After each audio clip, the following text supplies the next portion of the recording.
How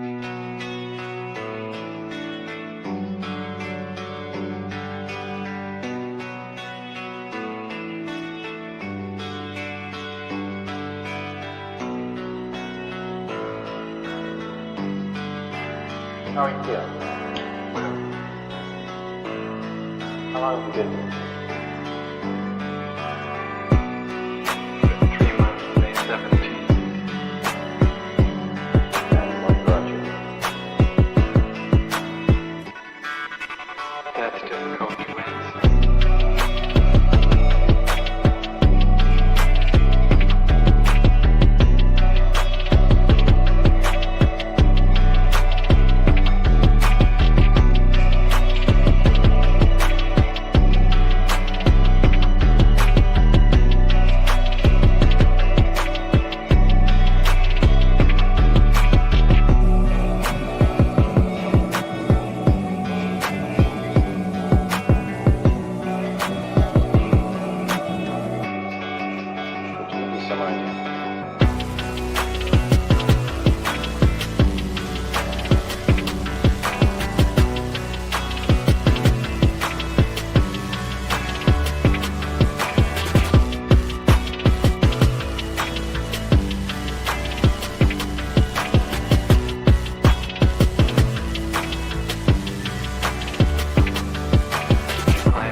Eventually resulted in your being here in the hospital.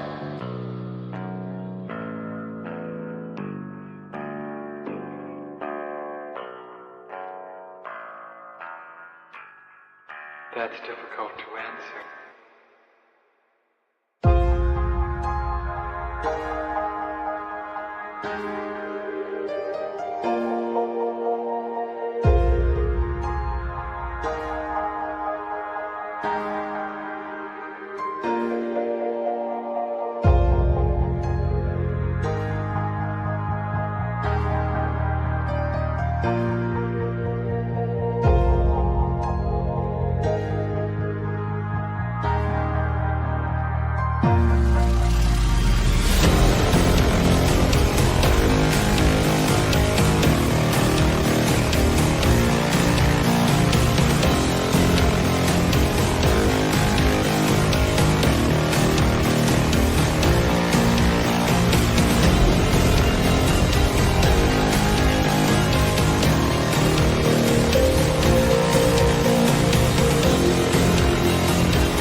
is the end.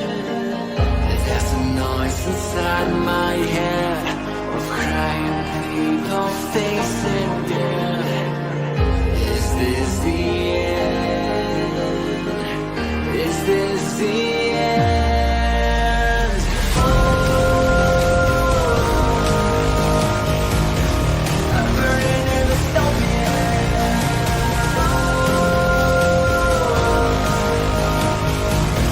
There's no place to hide.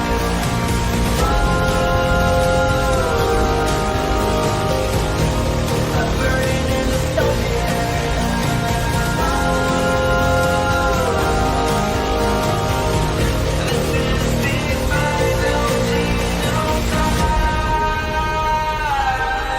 What have we done to the world?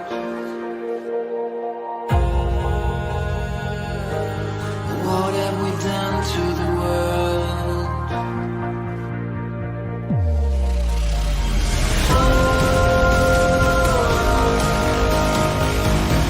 I'm burning in the stone.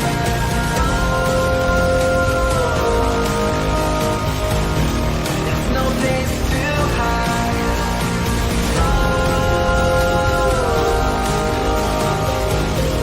I'm burning in the stone.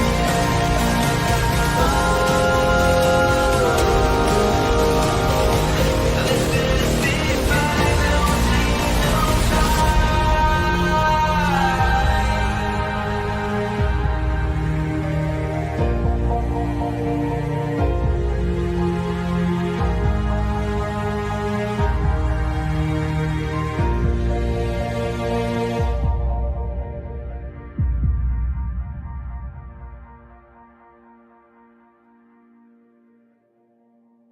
What does He doesn't- I don't know. This might be coded, but I'm not sure. What does a Gnostic sex cult have to do with the far left's goal? This guy named Bot is going off that about is this code. Gnostic sex cult. What that? And so we're just not going to answer that question. Okay, except so for- that's I figured that. So we're just okay. That's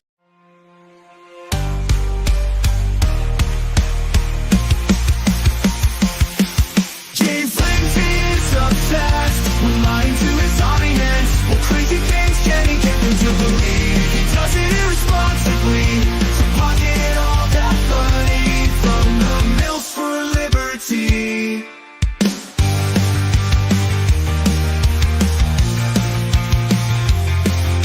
The left hates capitalism, but James won't admit it. He refuses to believe queer theory destabilizes normativity, gender binary, and the nuclear family. James blocks the truth, smears people who try to show him, creates an echo chamber for himself to reinforce his fantasy.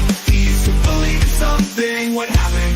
Mills for liberty. Gnostic sex cult, building his own world. A Gnostic sex cult, unhinged from reality, totally lost in what can we do? The mocking relentlessly. It's not a Gnostic sex cult, James. No, it's not.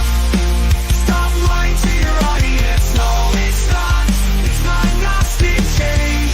Grip Mary Nardini tells us queer liberation means the annihilation of capitalism. Catch up, James. Whiteness means capitalism.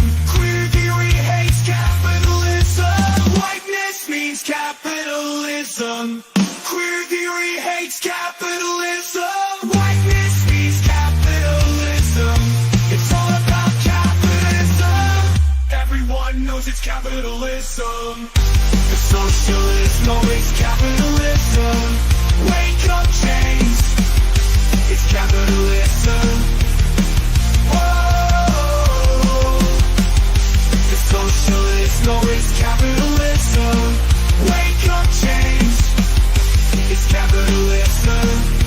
It's all about capitalism. Everyone knows it's capitalism. The socialists know it's capitalism.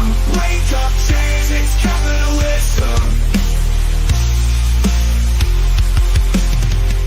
It's capitalism. To pocket all that money from the mills for liberty.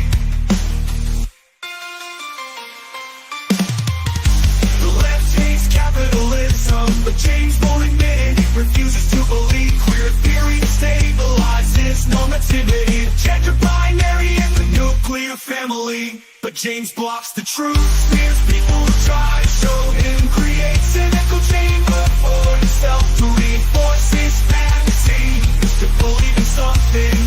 What happens for liberty? Gnostic sex cult filling in some world. Gnostic sex cult unhinged from reality. He's totally lost it. What can we do but mock him relentlessly?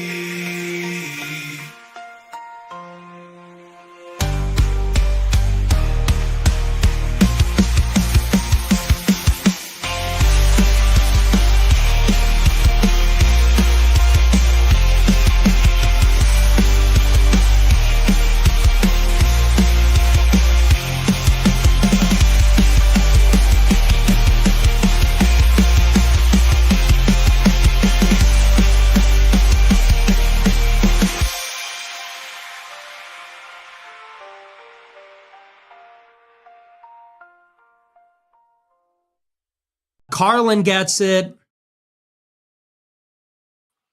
What up, guys? Happy Tuesday. Listen, I was not expecting to do another James Day. This was not my plan. We were going to watch the Denver Communists. The Denver Communists have a couple good videos out lately. Actually, the Denver Communists have a bunch of stuff I want to watch. But, you know, sometimes the universe winks at us and we have to do things that we, you know, aren't normally planning. And so when someone alerted me to the fact that Sargon of Akkad released a video earlier today that is called "The Woke Right Discourse is Over," I thought, well, you know, we watched Tim's take on it last night. And I think that Sargon's probably going to have a better take on the whole James situation. By the way, I didn't even talk about this last night. Did you guys see what James tweeted last night? Hang on, let me pull up the screenshot. It'll be easier than finding it on James's Twitter feed, because James's Twitter feed, James tweets way too much. James tweets like an obsessive amount. Okay, check this out. This was last night, where this guy that James doesn't like, presumably because he is a Christian, tweeted a picture of the Pope and said, and the picture says, communism has penetrated even Christian circles disguised as solidarity. It is our pastoral duty to expose it. Now, can we just say, Pope W? I like this Pope. I said from the very beginning, I said from the moment I saw him, I was like, I like this Pope. He has good energy. He has kind eyes. I don't need to know anything else about him right now. And then I started looking up his politics, and I found out that contrary to the reeing conservatives online, do you guys remember how many conservatives jumped the gun and they were like, he's a Marxist? And I was like, I don't think he is a Marxist, though. There was no evidence that he was a Marxist. In fact, what I was reading online about him was basically that he was like a moderate, that was a really good listener, that would listen to both sides, and that people really liked. And I was like, that actually sounds like kind of a nice demeanor for a pope to have. I mean, I'm not Christian. I'm not Catholic. I don't know anything about papal politics or anything like that. But, you know, if I had to pick the head of a church, a supreme leader of 1 billion people throughout the world, I would probably want someone that just like is a good listener and that makes people feel heard and considered. That might be a good spiritual leader to have as Christ's representative on earth or whatever. Yeah, I did also hear that his brother made a social media post calling Nancy Pelosi a drunk cunt. Just the kind of brother you want the Pope to have. Brothers in Florida makes a social media post calling Nancy Pelosi a drunk cunt. All right. Anyway, so Pope W, no one should be upset about this. Everyone should actually be pretty happy that the Pope at least on some level understands that communism has penetrated the churches, and at least on some level believes that's a bad idea. And the Pope has lived in Peru for a long time, so the Pope knows what poverty is. The Pope also knows what communism is, because Peru has an extremely leftist government. So the Pope, W, James, L. Because James, instead of being happy that the Pope is like, yeah, I think communism is bad, yo, James decided to say, no, you don't. If you did, I'd be your leader instead of kicked to the curb. Stupid fascists. You're not anti-communists. You're communists one step removed. And given how the PRC runs, 0 steps today.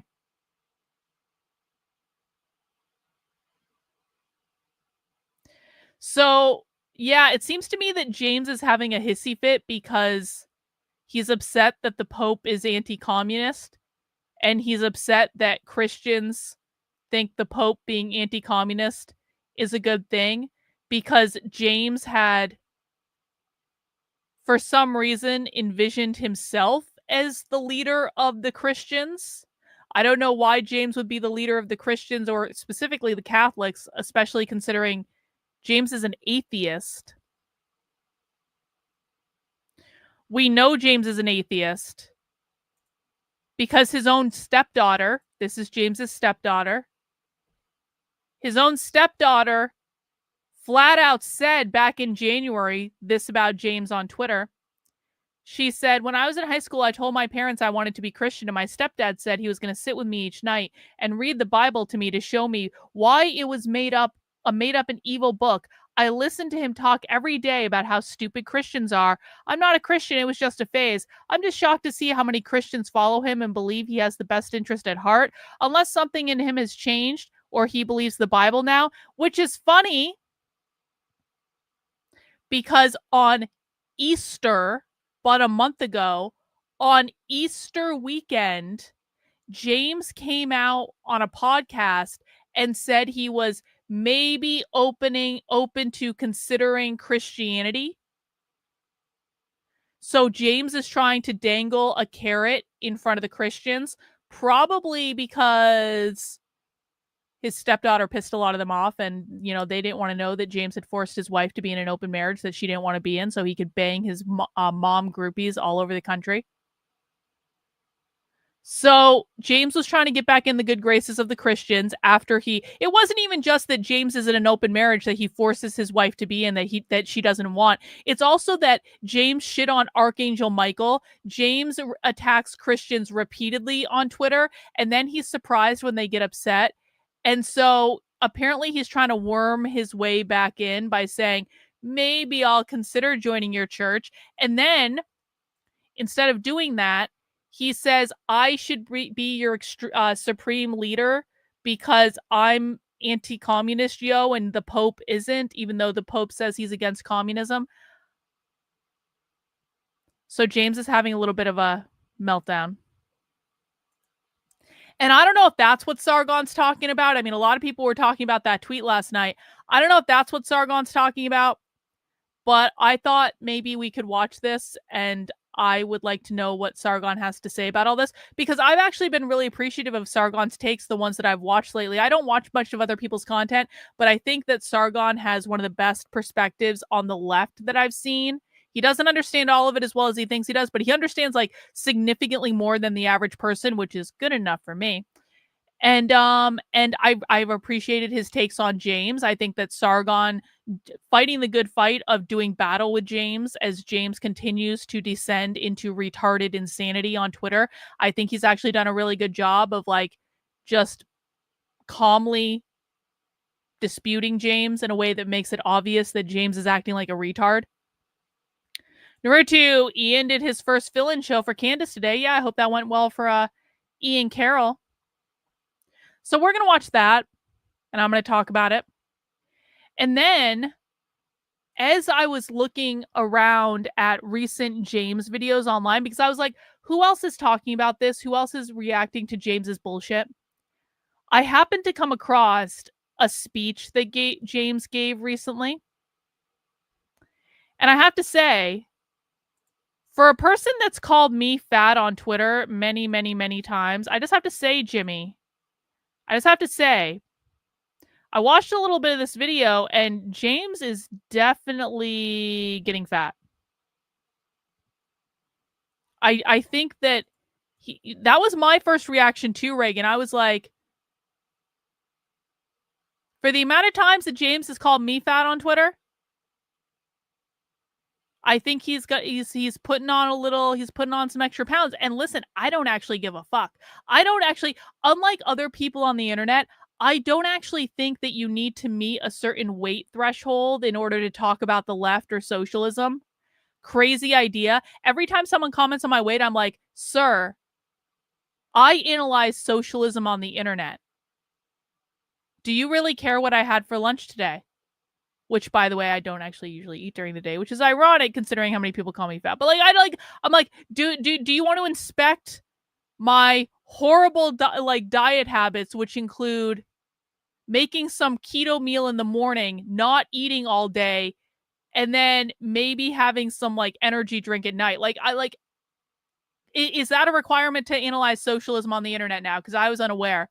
I thought that when I got the PhD in psychology, that might be enough to allow me to analyze social systems from a psychological level. But no, apparently I also have to be a beauty pageant contestant. Who knew? Anyway, so I say this because normally I wouldn't give a flying fuck how much James weighs, except that James has been an asshole to me for a long time. And I just want to point out that James is looking a little plump.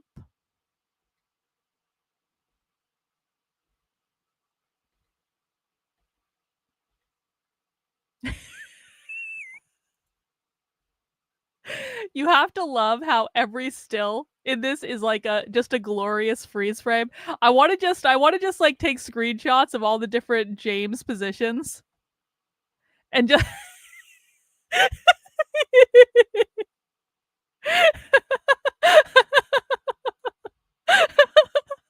hang on.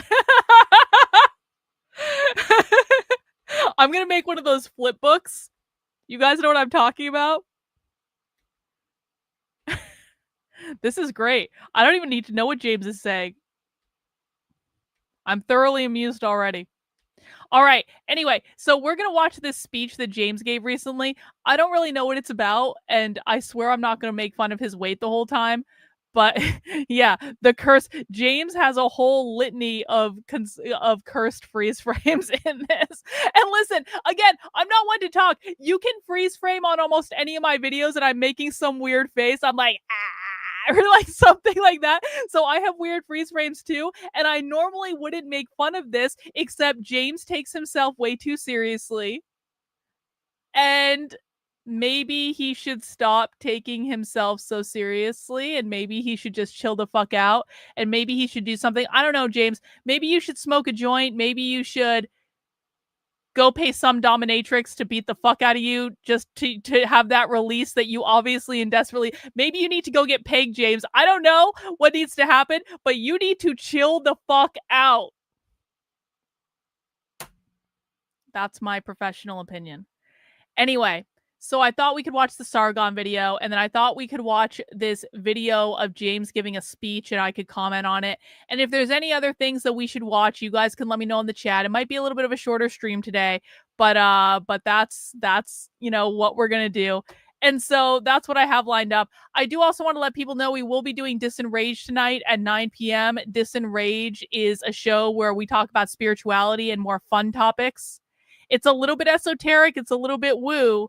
And I want to let people know that tonight at 9 p.m., we are going to be revisiting our pal Daniel, because I want to hear more from Daniel and what Daniel has to say. And Daniel channels different entities from the universe, and then those entities gives you good advice. And so I selected things that I thought would be of general interest to everyone. These are videos we're going to watch tonight, and we're going to talk about them, and we're going to comment on them. So do you need religious rules or what Ascended Masters have learned? Let's see. Summary of teachings from the Ascended Masters. Looking to the archangels. People were asking me about angels, and so I found Daniel talking about angels. And then, oh, look at this. The topic that never gets me into trouble on the internet. Are all challenges chosen prior to birth? That topic never gets me in trouble on the internet. I have definitely never said that Hitler went to heaven because the Jews chose to die the Holocaust. I mean, it wasn't the Holocaust specifically they chose to die in. I just think that they chose to be part of some big world-shattering event. That's all I'm saying. And it is a spiritually sound opinion, as you're going to find out tonight, even if the Christians and specifically the people at PragerU don't like it and then plant hit pieces on me in Newsweek. Yeah, disavow. We disavow all talk of Hitler not burning in hell, where he, of course, rightfully deserves to be. All right, so that's what we're doing today, guys. And we're just going to have a chill day. And, you know, we should probably start off looking at James's Twitter feed. And the first thing I pulled up off of James's Twitter feed right before I went live. Oh, did it just refresh? Did James tweet something else? I don't know why it just refreshed, but okay. Let's see. One of the first things James has been tweeting a lot. Okay, that's why. Oh my God, James. Okay. One of the first things I saw right before I went live, before James tweeted 15 other things, is for everyone that was here yesterday and had to watch Andrew Wilson just kick the shit out of the misfit moron, the misfit patriot, the midwit patriot, whatever you guys want to call him. I have to say, was James watching the same thing we were? Because the misfit moron responded to James saying, "This is literally what happens when retarded people try to sound smart."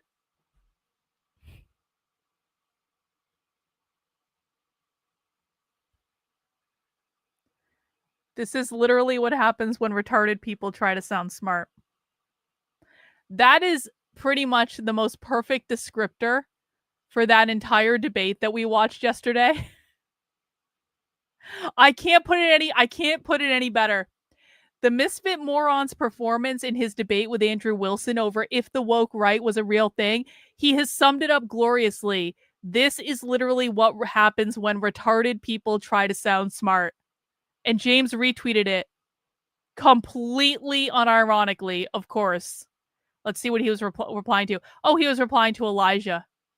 Yeah, James is in a war with Elijah. Apparently, by the way, James has finally blocked Elijah Schaffer, and then he continued to tweet about him. So Elijah tweeted this a couple hours ago.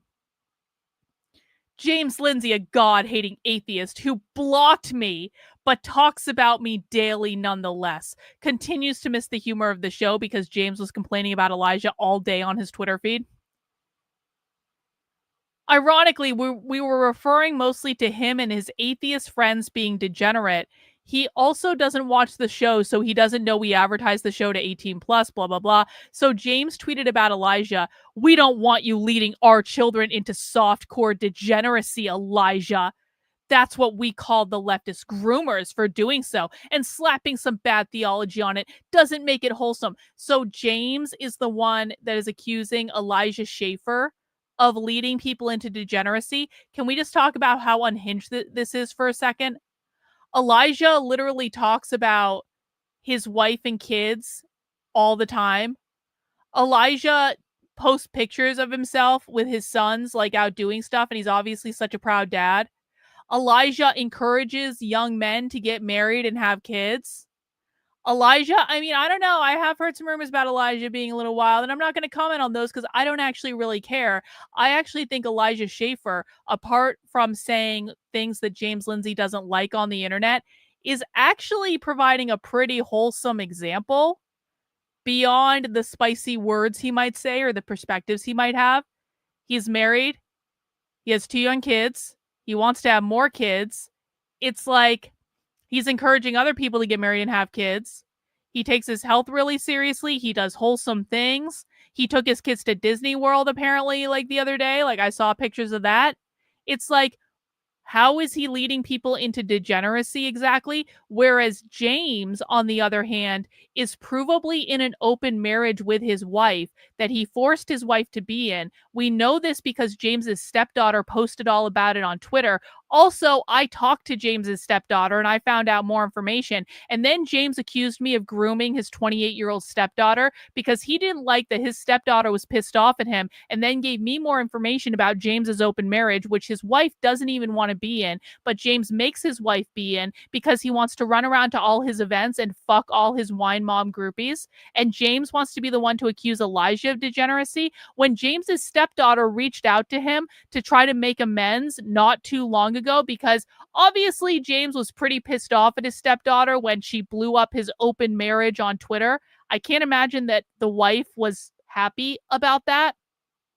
And by the way, everything I'm saying is documented. It's documented in screenshots. It's documented on videos on my channel. If you want me to bring them up, I guess I can. But just like, trust me, it's all documented and I can provide receipts if I need to.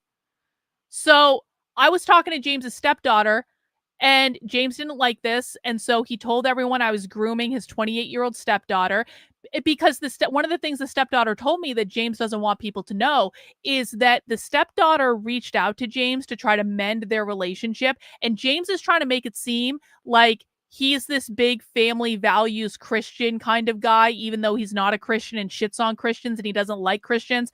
But he's trying to make it seem like he's this big family values guy. Like, we're not going to let you do this to our kids. Did you know that James hasn't even spoken to his own stepdaughter in years? Did you know that every time the stepdaughter tries to reach out to James to try to mend their relationship, James just rebuffs her and basically tells her to, like, not fuck off in so many words, but he just doesn't do anything, and he continues to ignore her? Do you know that the last time, which was recently, that the stepdaughter reached out to James, James said, "You cost me $500,000 and stop talking to Karlyn." That was the most important thing to him, not mending the relationship with his stepdaughter, who obviously loves him, but making sure the stepdaughter knew that she had cost him a lot of money and she should stop fucking talking to me, which she's 28 years old, James. I don't need your fucking permission to talk to her. Anyway, I bring all this up because it kind of seems that James wants people to think that he's the perfect moral one and Elijah Schaffer is the degenerate. But when I look on social media, I see Elijah talking about his family and his kids, and I see James ranting and raving about wanting to be like the supreme leader of the Catholic Church or something like that. So that doesn't make sense to me. Who wants to watch this Sargon video? Let's do it. Let's watch some Sargon. I'm not even going to pimp my stuff today, guys. We're having a relaxed day. If you want to check out my Substack, karlyn.substack.com, I've got some great clips that are going to be going up on it.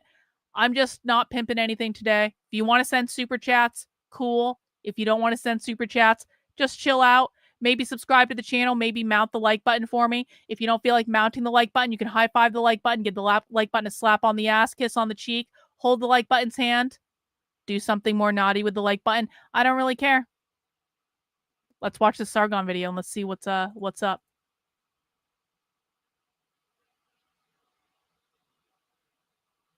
James Lindsay's crusade against the woke right is over, even if James Lindsay himself doesn't realize it.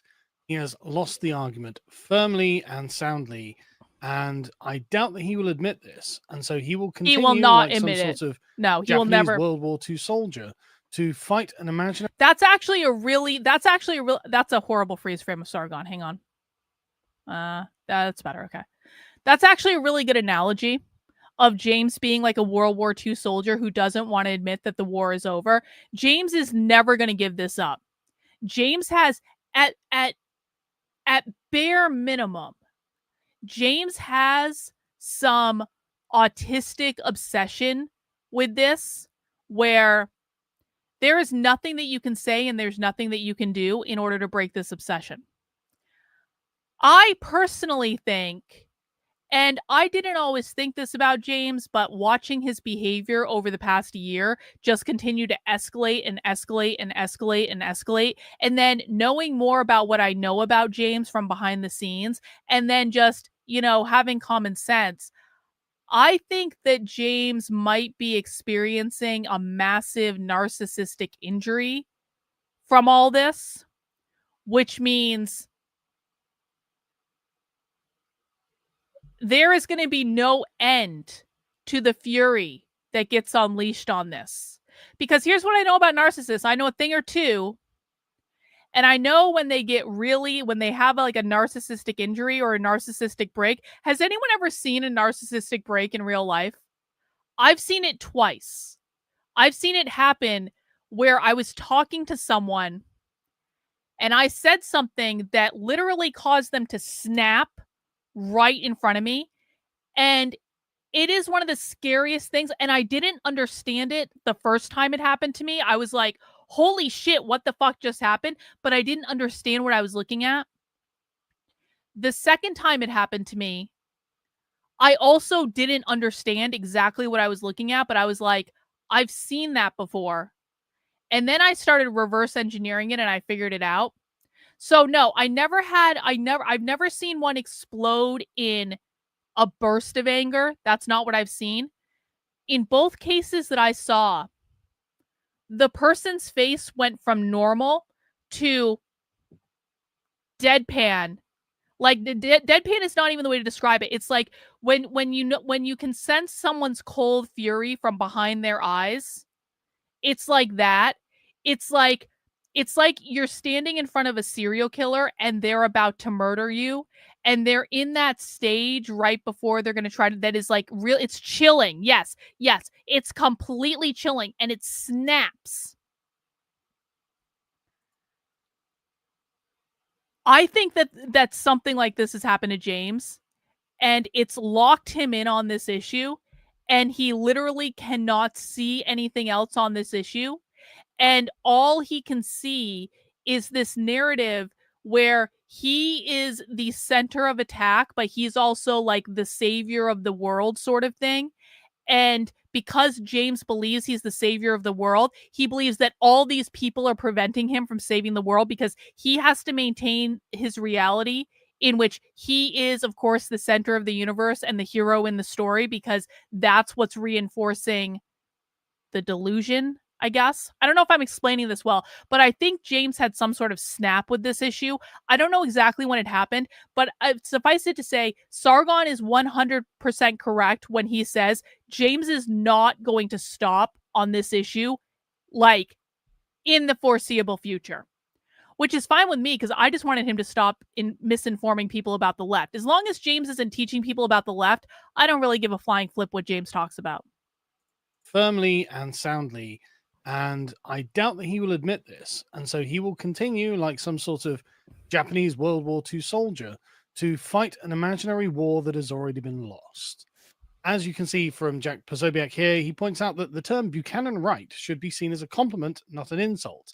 Buchanan's focus on American sovereignty, nationalism, and standing against corporate interests is pure MAGA. The H-1B debate was a prime example of the protection of American workers. So if anything, Buchanan was ahead of his time. And I think he's completely correct about this. Because Pat Buchanan, to a certain kind of American right-winger, has the same position that Enoch Powell has to our modern conservatives. These people were national conservatives in a way, I guess you could say, before their time. They were concerned about the people themselves and the country itself, and all of the things were extraneous. Like Enoch Powell had a great quote for this, saying, look, I would fight for this country even if it was communist. And Margaret Thatcher was taken aghast at this, because Margaret Thatcher was a liberal and Enoch Powell was a patriot. The country is the country, even if it's got a communist government. Obviously, it's undesirable for the country to have a communist government. But if England is under communist rule and goes to war with like Nazi Germany or something, obviously I have to side with England, even if I don't like it and even if I want to overthrow the government.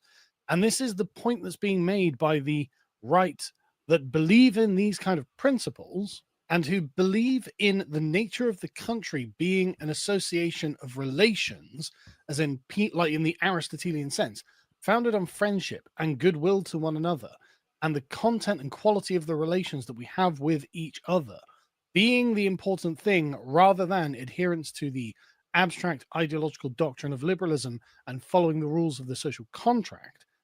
This right is what myself, Aaron McIntyre, Dave Distribusis, Jack Posobiec, all of these people are truly a part of. And this is where James Lindsay's argument about the woke right starts falling apart. Because lots of people came out and said, well, hang on a second, Pat Buchanan was a great man, and I completely support him. And in fact, he was in all ways just a good patriotic American. And he wrote in many ways, I did a video calling him America's last prophet. Again, in the same way that Enoch Powell felt the same way about his own country. People pointed out that he predicted all of this long ago, again, just like Powell, and it has all come to pass. I mean, just look at this. All about us, we can see clearly now that the West is passing away. In a single century, all of the great houses of continental Europe fell. All the empires that ruled the world have vanished. Not one European nation, save Muslim Albania, has a birth rate that will enable it to survive through the century. As a share of world population, the peoples of Europe, European ancestry, have been shrinking for 3 generations. The character of every Western nation is being irredeemably altered as each undergoes an unresisted invasion from the Third World. We are slowly disappearing from the earth. Having lost the will to rule, Western man will be losing the will to live as a unique civilization as he fervently indulges in la dolce vita with a yawning indifference as to who might inherit the earth he once ruled. Again, same point that Powell was making, and correct, right? Western man has become wedded to liberalism, the abstract universal ideology of the individual, rather than believing himself to be the bearer of a collective civilization that he and his countrymen carry into the future. And what? James is retweeting Mark Levin. And is he unironically retweeting Misfit Patriots debate performance? Are you kidding me? Oh my god. Hang on, let me look real quick. Sargon break. Let's take a quick look at James's Twitter. We're going to come back to Sargon talking about Pat Buchanan. And I'm sure he'll say something very smart. Let's just look at, you always go into the replies. Let's see. Who is James tweeting right now? Mark Levin. Oh no. Oh no. Oh, and Mark Levin is tweeting Jewish Insider. Of course he is. Of course he is. Yep, the Babylon Bee embarrassments. Oh, he's arguing with, he's continuing to argue with Sargon. Socialists are, well, actually, hang on a second. Socialists aren't conservative. James, you tweeted something not too long ago that contradicts you on that point. Hang on one second. Let me pull it up. I have to find it on my Twitter yesterday.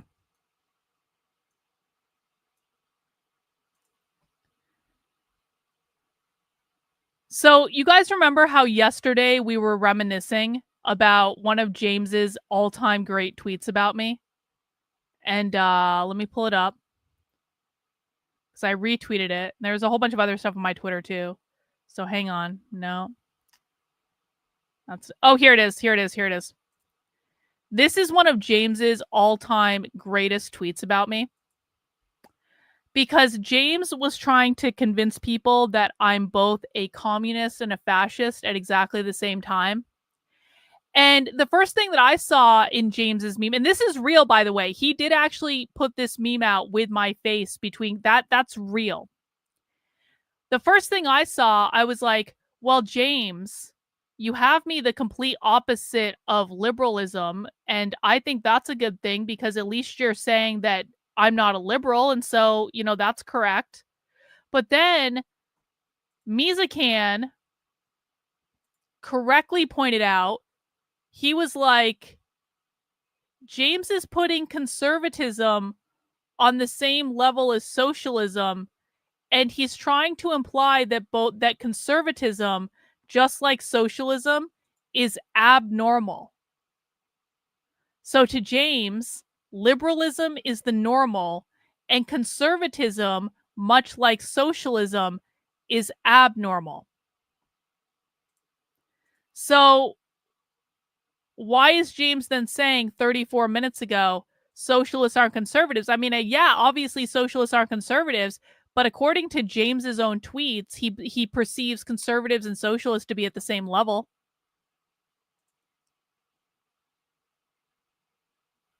blockheaded response I preempted in the video. Okay, well, we'll see about that, Sargon. Get off the internet. James's excellent intellectual discussion of get off the internet. They're all complaining about Dave Smith going on Tucker Carlson today. This is the Jewess.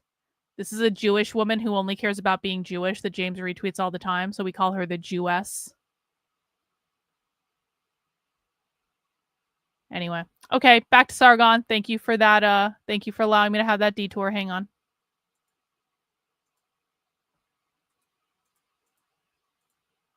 Yeah, that was critical liberal theory is what that was. Exactly. Therefore have duties and obligations towards, rather than just rights and privileges derived from, which is all the liberal can think about. And James has arrived at this point and brilliantly shown us how he was never talking about the things that he claimed to be talking about. Obviously, in the first place. yes. So, as someone posts here from Patrick Buchanan quotes, I'm an economic nationalist. To me, the country becomes before the economy.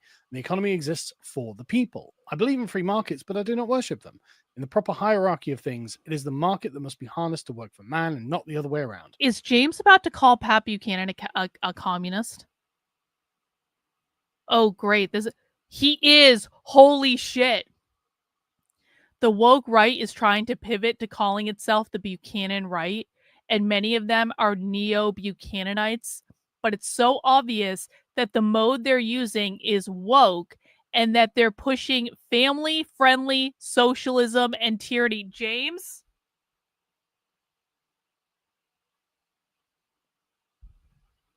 There is no such thing as family-friendly socialism because the left believes that parental rights are a form of private property ownership,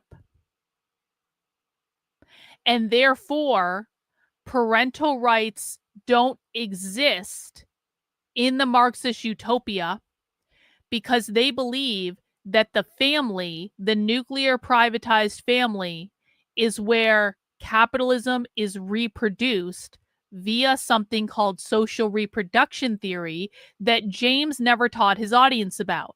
I've been screaming for years that James has literally never covered social reproduction theory, which is the main premise behind the left's desire to abolish the nuclear family, because they see it as the reproduction mechanism of capitalism. As long as the family exists, the family will reproduce children with capitalist values, thus reproducing capitalist society.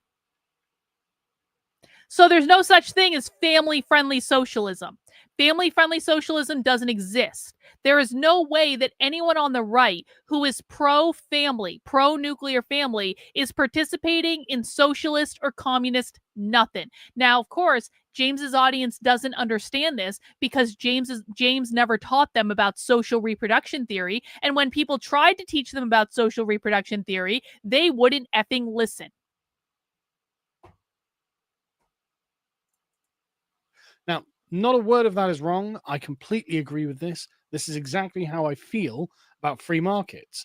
If they're useful for us, then we should use them. When they stop being useful, we should not use them. And a great example of this is, of course, in the European Union. The four pillars of the EU's membership and freedoms were, the freedom of goods, capital, services, and people. Well, that's actually not good for us. That actually damages the nation. But that is a commitment instead to an abstract liberal ideology that each person is fundamentally the same. Human beings are therefore fungible and replaceable, and ought to be in order to bolster the market. So the nation becomes a sacrificial entity for the prosperity of markets. I don't agree with that. I am with Pat Buchanan here. I'm an economic nationalist by that standard. And so James says here, quote, "The woke right is trying to pivot to calling itself the Buchanan right, and many of them are neo-Buchananites." Okay, well then the term Buchanan right seems accurate for them. For us, the sort of Powellite right, the Buchananite right, in many ways the Scrutonian right, like this traditional conservatism that is not based in liberalism is what is coming out. Yes. And I just want to be clear, you could not call these people fascists, Nazis, anti-Semites, or even that xenophobic, really. You can't call these people any of the things that the left likes to label us as, because we are not those things. We are not these things. We are talking about something much more ancient, again, much more Aristotelian in its fundamental construct. Nothing appropriate that could be appropriately called fascism, Nazism, or anti-Semitism in the slightest. It is, in fact, a politics based on goodwill and reciprocity, and extends the hand of friendship to other people rather than attacking them based on abstract categories and perceived doctrinal disputes. That's not what the Buchanan right constructs its own worldview on.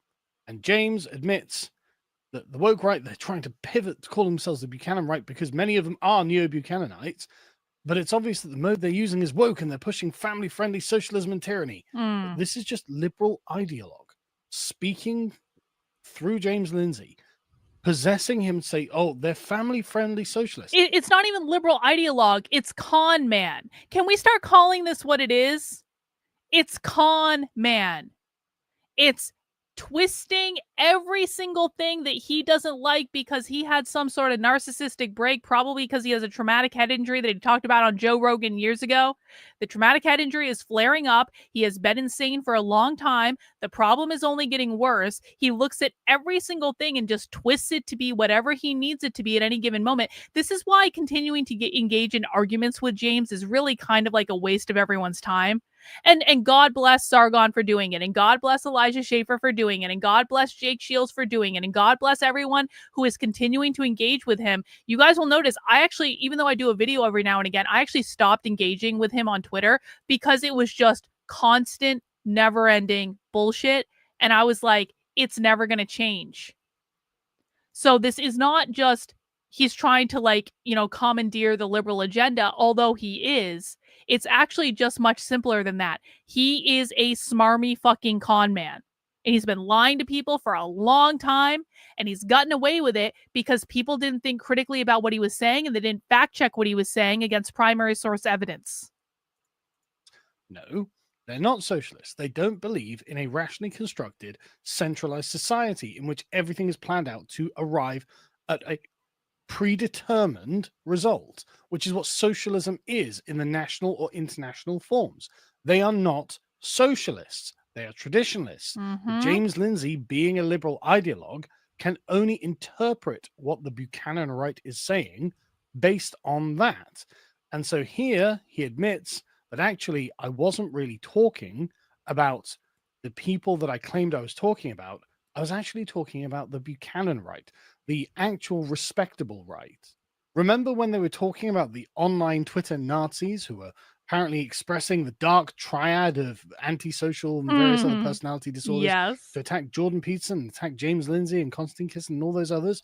Well, that's what James began by calling the woke right. And he was saying, no, they are basically just a right-wing equivalent of the left-wing Antifa types who would come along and dox you and harass you and try to make you kill yourself and all of these things. And okay, fair, but that's not the Buchanan right, is it? And Joel Berry, who's been a very again, I don't know why people don't understand what James's definition of woke right is. He literally said this on Trigonometry.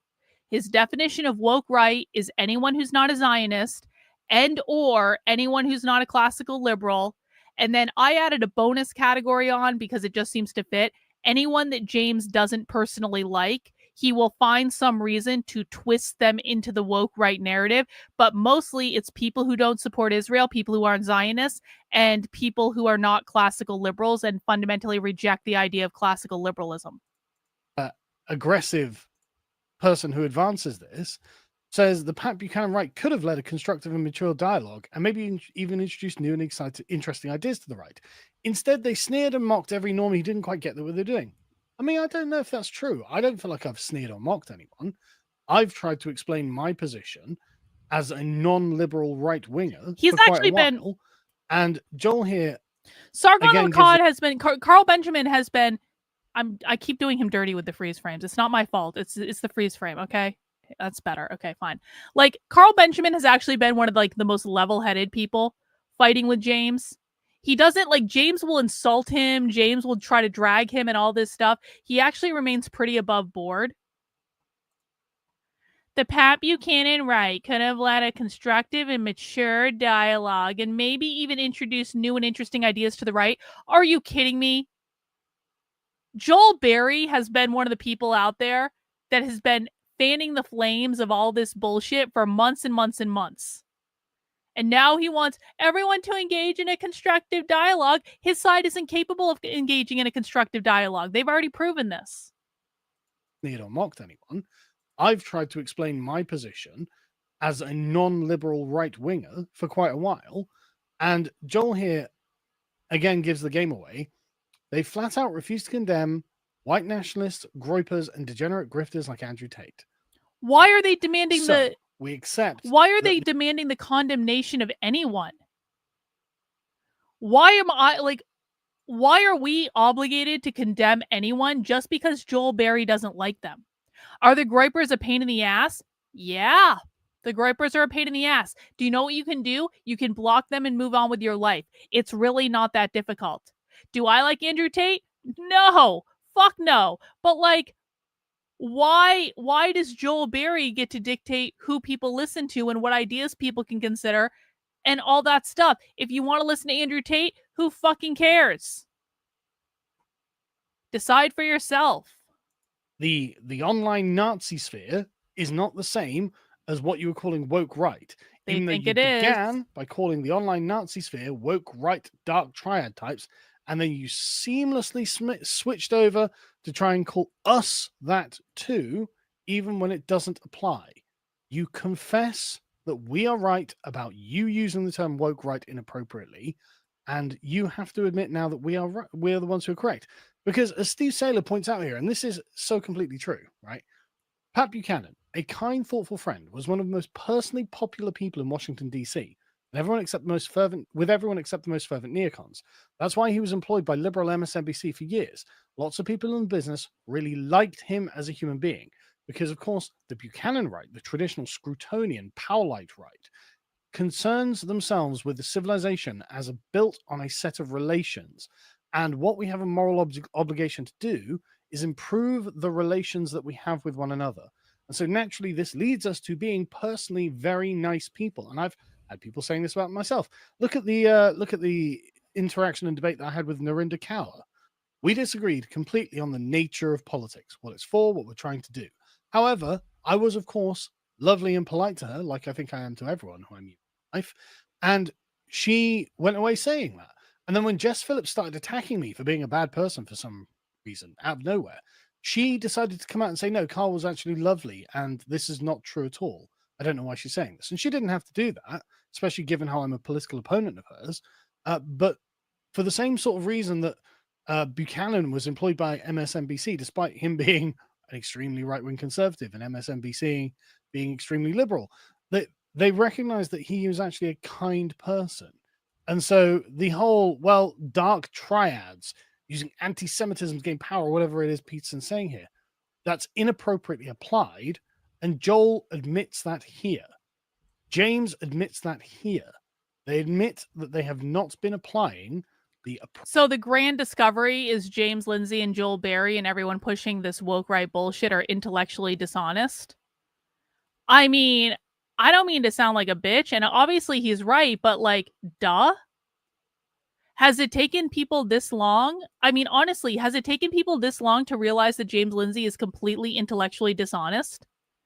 Has it taken people this long to realize that James Lindsay's friends and literally every single person pushing this woke right hoax, are intellectually dishonest? They've been intellectually dishonest for years. Why are we just talking about this now? You know, this is why the right loses and the left wins perpetually. Because, like, if someone is pulling this shit on the left, you just stop hearing about them.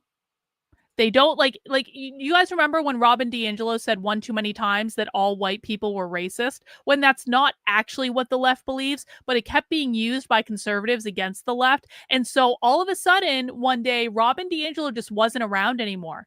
And Robin DiAngelo has not been a prominent figure on the left in a very, very, very, very, very long time. And every once in a while, I go researching into Robin DiAngelo, and I'm like, where did Robin DiAngelo go? Where's Robin DiAngelo speaking? What is she saying these days? Robin DiAngelo has basically disappeared off the face of the internet.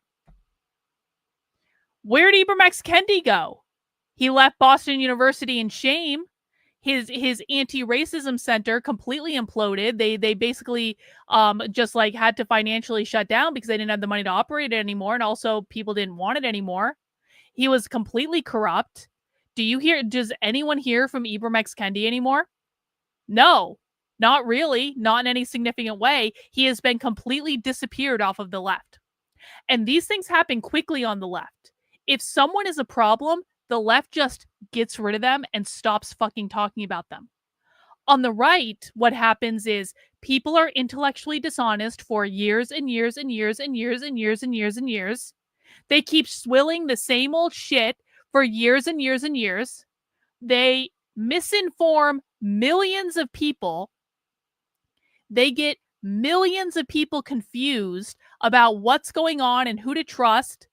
They spread all of these like just crazy ideas that are unhinged from reality, and no one ever calls them out on it because everyone's like, we don't want to be infighting, and so they just keep going perpetually. This is exactly what happened with James. James has been making shit up about the left for years, for way before October 7th. He's been making shit up since he invented the phrase groomer, if not before. But I know at least at a minimum it started then, because that's when I started reverse engineering it and being like, James is completely disconnected with what the real far left is doing and saying in the real world based on the far left's own effing videos. And no one ever called him out on it. And they just let him continue to be intellectually dishonest on the world stage for years.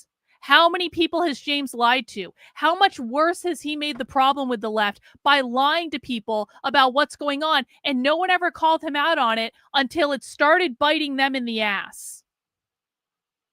And again, this is no shade on Sargon.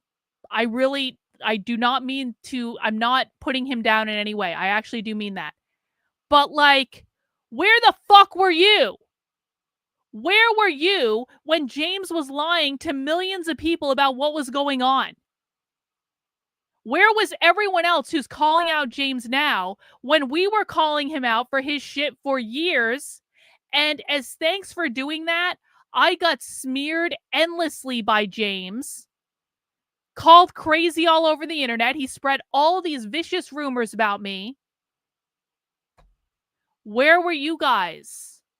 Wasn't it enough that he was being intellectually dishonest in the first place? Did he really have to target you to get you to speak up and say, bro, you're full of shit? And is anyone actually going to go back and reverse engineer all the other lies that James has been telling over the years? Because if people think that this is the only time that James has been dishonest on the internet, I've got a bridge to sell you.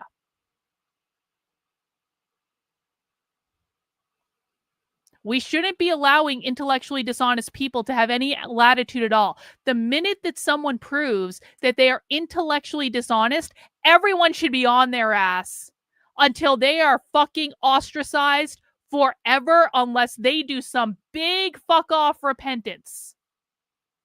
Because the minute that someone proves that they're willing to be intellectually dishonest about one thing, you have to ask yourself, how many other things are they willing to lie about? And how much damage can this person do? And I believe that applies to people regardless of political perspective, by the way. The minute I smell someone being intellectually dishonest, I'm like, no. Not dealing with that bullshit. Appropriate label to what is calling itself now the Buchanan right. They've been smearing us. And again, you can see in saying just the woke right is satanic. No one would call Pat Buchanan satanic, right? But it could be that Elijah Schaffer or whatever is more married to the online Nazi sphere and is so more concerned with those issues and the way that they express themselves rather than the sort of Buchanan right. Because there's no way you would call Pat Buchanan and people who follow his philosophy satanic. They are not. I don't know why triad Elijah types. Schaffer has to They get are thrown. not people who are desperate to destroy the state of Israel or whatever it is that they say. They're not any of those things, and they are generally, in the main, they look like good, solid Christians. And so this, I think... Yeah, see? I saw you on X you were going after Julie, right? Julie came into my community a couple of years ago and really tried to get me to help her raise money for her movie project. And I didn't really want to do it because I just really wasn't interested in what she was doing.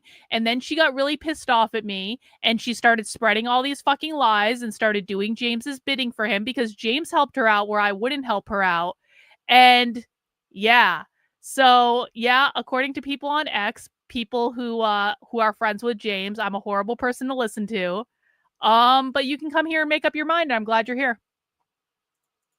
Really revealed James Lindsay to be what he was, which is someone who is essentially trying to manipulate these traditional Christian conservatives. And when this fails, which it has done now, he resorts to calling us fascists. Yep.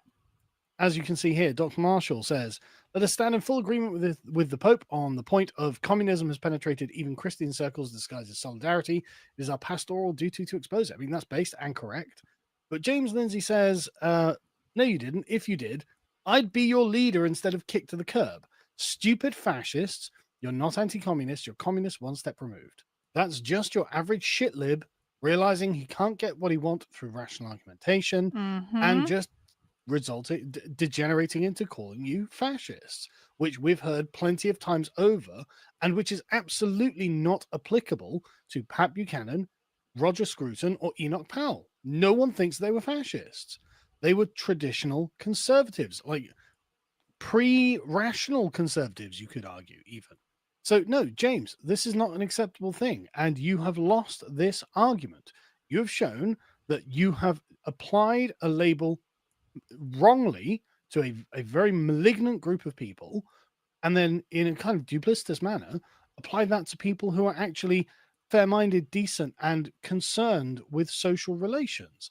And for some reason, then you've withdrawn it from those. In the case of Joel Berry, you've made the distinction, and yet you're still calling these people woke right. Totally inappropriate. Totally unacceptable.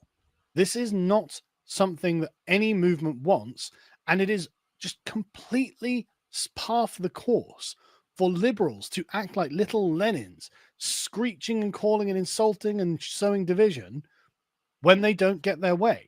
And fundamentally, you are not going to get your way on this. Right? We agree on the fundamental proposition that the native peoples of our countries have more of a right to the country than foreigners do. The liberal can't agree to this because that creates a kind of collective identity that has a moral and political claim to something, and the liberal refuses to recognize that, which is why James Lindsay is having his meltdown. Argument over. You have lost this one, James. But I've got to say, right, as someone who's been on the same sort of journey as James and accepted the legitimacy of the arguments and has come to my position now, an ex-liberal, as it were, I genuinely hope that James can do some reflection on this and let go of the crusading liberal instinct to protect something that is frankly not founded in reality and contradictory to the innate nature of human beings, and think more expansively on the topic. Because, like I said, on a personal level, I actually quite like James. Whenever I've met him, I've got on with him, and I've not found him personally objectionable. And in that way, in person, he's actually a lot more like the Buchanan right than he would like to admit. I don't know about that. I don't know about that at all. Okay, Whenever well, I've met him, I'm gonna have to go ahead and disagree with Carl on that last point. I don't think there is a snowball's chance in hell that James is gonna reconsider anything he's doing. And again, that's because maybe Sargon has not been paying attention for the last several years of James's descent into this level of insanity, but we have been paying attention. And it's only getting worse. This is like when Joe Biden's dementia just kept escalating. Like, once you reach a certain level of insanity, you don't come back up. You just keep spiraling down. And James's spiral is getting bigger and bigger and bigger and bigger and bigger. And there is, that was just like, he did not stick the landing. He had a fair routine up until the landing, and then he did not stick the landing. And possibly because he just hasn't been paying attention all this time. Yeah, see, this is a very common story. It was just you and James fighting on the timeline, so I didn't really pay attention. And then all of a sudden, everyone realized that I wasn't just crying wolf, that James had actually gone insane. And everyone else started fighting with him too. But then when everyone else started fighting with James, he stopped talking about the left, and that was all I really wanted. That was all I wanted. And thank you for admitting that I was right and coming to the conclusion that I was right. And let this be a lesson to everyone that you should listen to me and don't assume that I'm making a big deal out of something just to do it. If I'm talking about someone on the internet, it's because there's a fucking problem. Everyone gets to where I am eventually. Anyway, so I don't know. I think that Carl Benjamin may be a little bit optimistic on this one, in that I don't actually think that the general public is smart enough to see the nuance of the argument that Carl is making. I also think he drastically overestimates the public's ability to reason through the several thousand tweets that James Lindsay sends every single day. So while Carl Benjamin may believe this fight is over, I don't think the public believes this fight is over. I certainly don't think James's fans believe this fight is over. And James absolutely does not believe this fight is over. The morons at the Babylon Bee don't believe this fight is over. Every single classical liberal online doesn't believe this fight is over. They're not going to go down without a fight. So I guess we'll see how it plays out. What frustrates me about this is we weren't fighting with him, but everyone was saying we were. Yeah, I mean, this is exactly it. We literally, with James, we started by showing evidence of what the left was saying and saying what James is saying doesn't align with what's going on in the real world. And everyone's like, why are you attacking James? I was like, oh, do you want to look at the evidence? Because the evidence is very clear. We actually started out as completely reasonable, and then everyone kept attacking me, and everyone kept doing, why are you infighting? You're infighting. You're causing violence. Me. And it's like, all right, no one actually cares what the truth is. And this is why I say I think Carl Benjamin is just like way too optimistic about this, because I've been playing this game with James long enough to know that literally no one cares what the truth is except for a teeny tiny minority of people. And hopefully we can find that teeny tiny minority of people. But goddamn, are there a lot of stupid people on the internet? Goddamn, are there a lot of people on the internet who literally just want their confirmation bias fed? Goddamn, are there a lot of people on the internet who just want to worship their favorite influencer and not think critically about anything that's being said?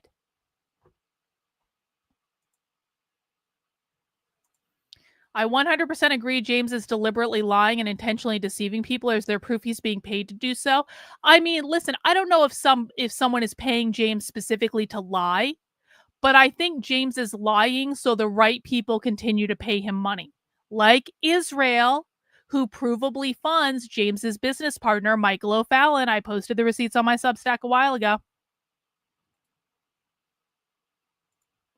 I actually like how optimistic Carl seems to be. Optimism can at least keep us in the fight without giving up and knowing it. Yeah, I mean, so I welcome Carl Benjamin to continue to fight James on everyone's behalf. He's doing a great job. And eventually his optimism will wear down, just like it wore down with me. And I had to quit and gave up because I couldn't take it anymore, because I cover the far left, and that's already insane enough. I didn't need James's bullshit on top of it.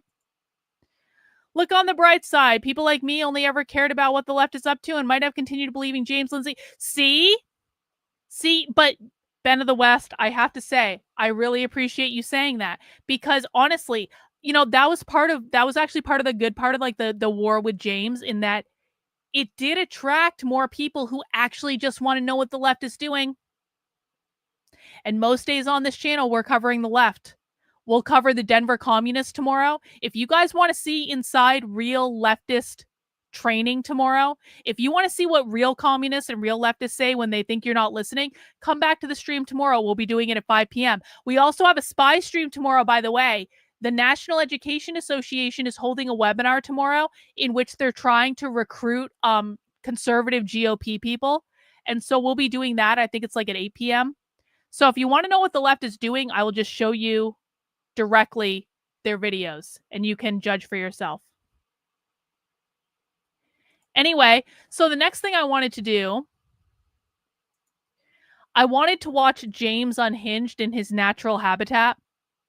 So James gave this talk, and I don't know what he said in it, but I know that it just got uploaded to YouTube like 2 days ago, and it was in Canada.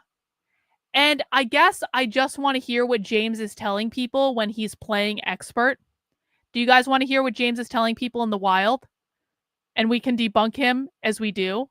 And we can see if he's saying anything crazy and use it against him. And hopefully he isn't. Best case scenario is James Lindsay is not saying anything crazy in public when he's left unattended. But let's just see. Let's just see. Guys, please mount the like button if you wouldn't mind. There is a shocking disparity between the number of people watching right now and the number of people who have mounted the like button for me. I'm looking at you.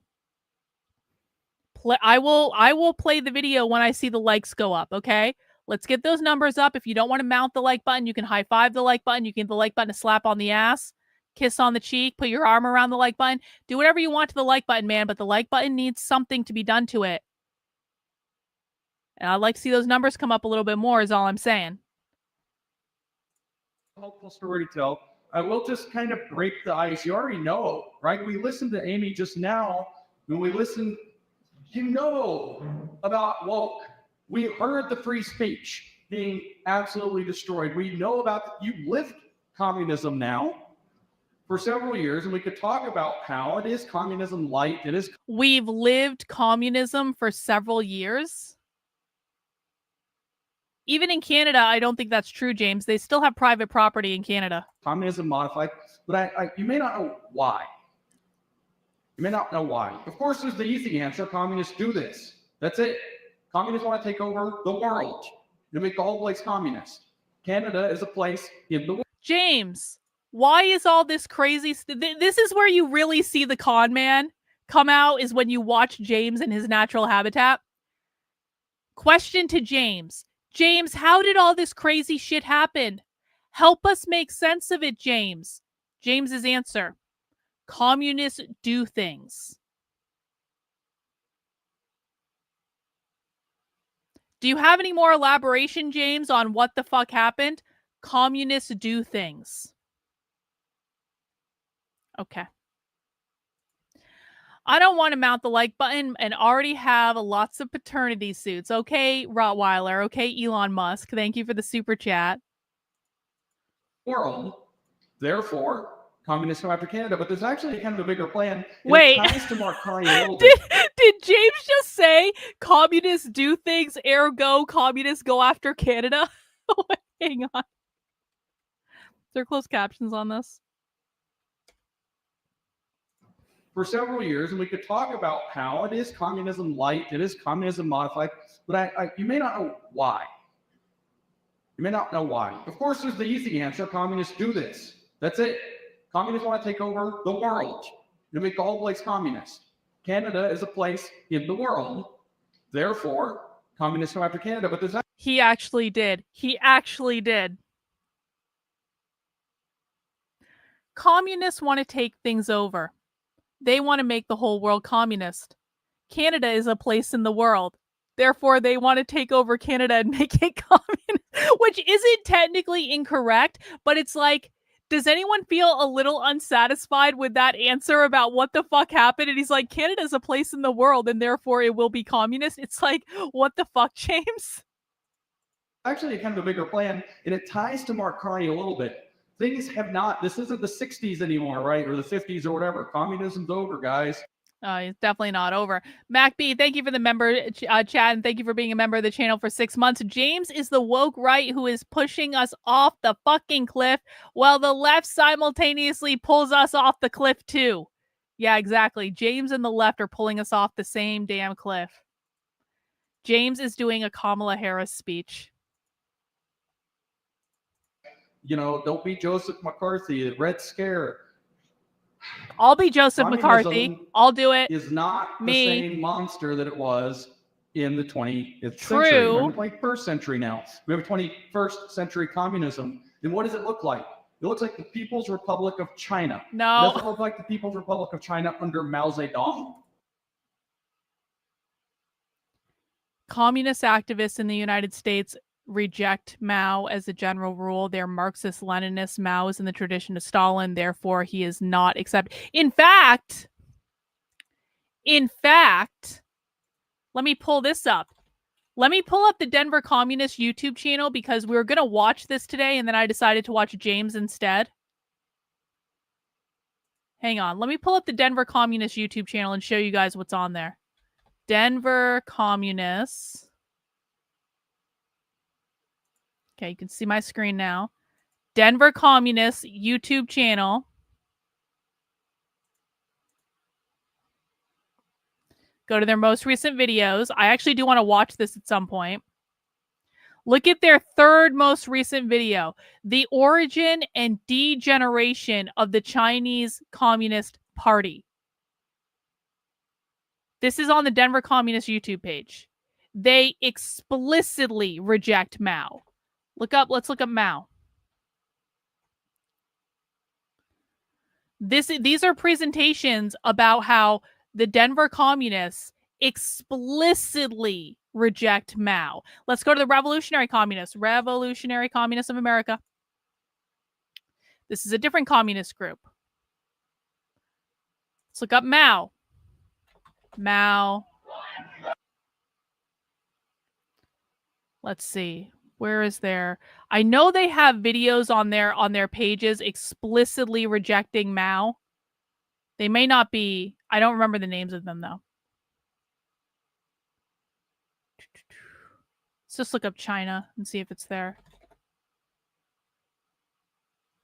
Yeah, okay, here it is. Is China imperialist? That's saying China is capitalist, guys. These videos are about how this is going to be them rejecting Mao because they're saying China is imperialist. These are Marxist-Leninists.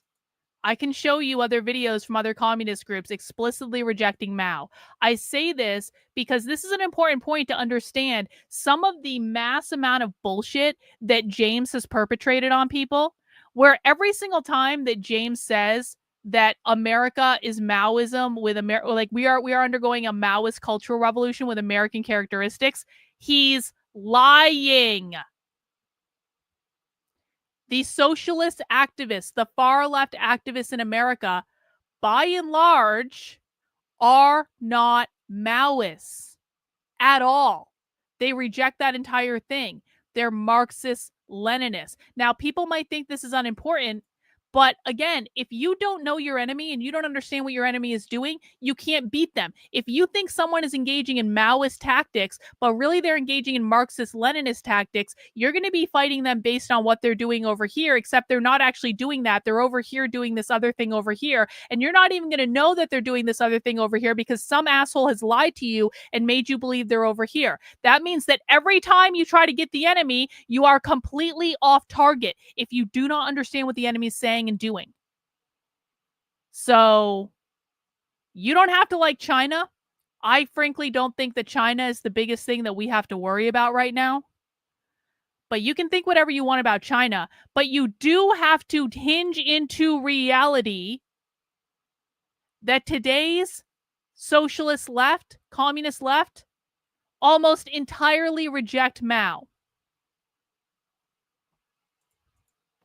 Who died in 1976, leaving China in shambles, in ruin, economic devastation that is only And they rivaled don't like by the other one either. Canada today.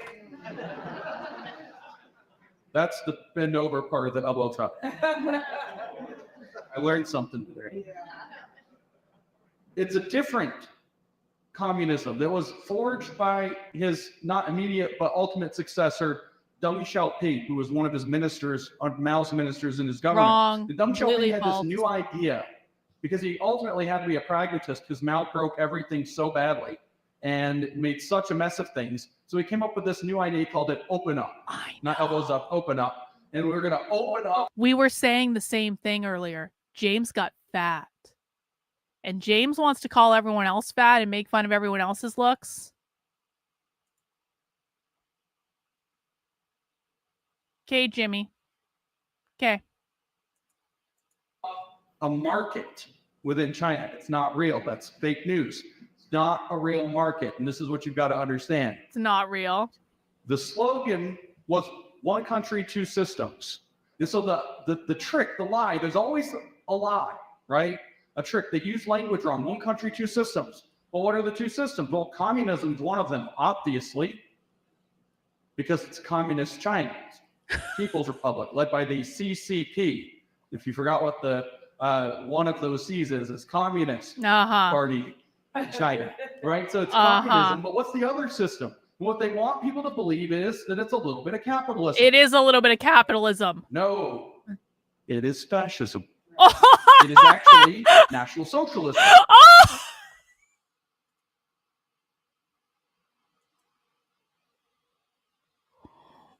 What?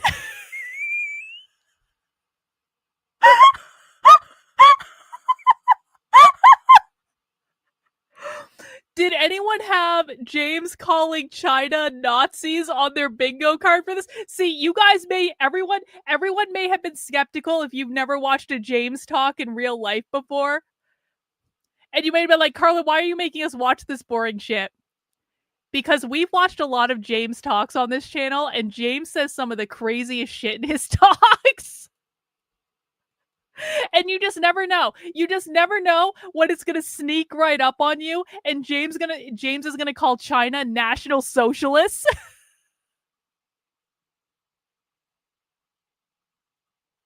I cannot read every tweet that James sends. He tweets way too much. I cannot keep up. It is for my own sanity. I'm gonna get a screenshot of this. We're gonna rewind, don't worry.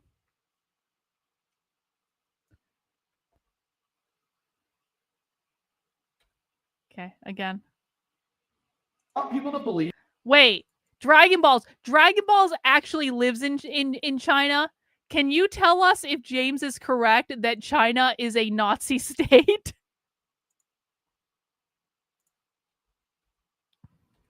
Again, James. Because it's communist China, People's Republic, led by the CCP. If you forgot what the one of those C's is, it's Communist Party China, right? So it's communism, but what's the other system? What they want people to believe is that it's a little bit of capitalism. No, it is fascism. It is actually National Socialism. It is actually what they imported was the model that was installed in Nazi Germany in 1937 in what they called their shareholder law. Which it got even better.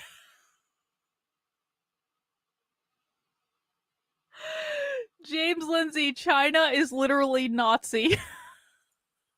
was going to then repurpose shareholder corporations into a new model that is called stakeholder economy. Yeah, ESG. So Mr. Carney is a stakeholderist. He is one of the biggest stakeholderists in the world. The stakeholder model was first implemented legally anywhere in the world in 1937 in Nazi Germany, and its primary purpose was to make the folk, which is the people in the communist countries, the folk and National Socialism in Germany, and the party, the government, stakeholders in everything that happens. So everything is being done in the name of the people, everything is being done in the name of the government, and rather than looking to the shareholders that are invested in a company to make the decisions in the shareholder meeting, you look instead to the stakeholders. Well, you can't have all the people come to every shareholder meeting or stakeholder meeting. You're a stakeholder of whatever company because that company produces things you might buy, uses resources you might otherwise use, and makes pollution that you might otherwise encounter. Everybody's a stakeholder. Well, you can't have that, so you're going to have experts. You're going to bring in all the experts to be the stakeholders. All these people that go to the Davos meeting at the World Economic Forum, these big wigs like Chrystia Freeland, she's one of the stakeholder people. They know better. And they're the ones who are going to tell everybody how everything works for you, of course, and for you. But of course, that's not what it's really about. It's about consolidating power. So the way that this model works, Yes, it is. It is one of James's arguments that the National Socialists in Germany were also communists, even though Hitler didn't want to abolish private property. And this is why I harp on the definition of what capitalism is all the time. The Communist Manifesto is very clear. The project of the communists is the abolition of private property.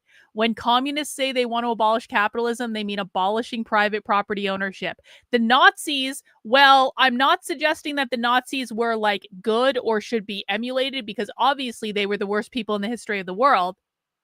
Just provably, they did not want to abolish private property ownership. In fact, Hitler incentivized people to own homes. He said that if you have a kid, you get 25% off like your government mortgage or like whatever. And if you have 4 kids, that means you basically get a free house, because he was trying to incentivize people to have families. And so he did that by incentivizing people with private property that they owned.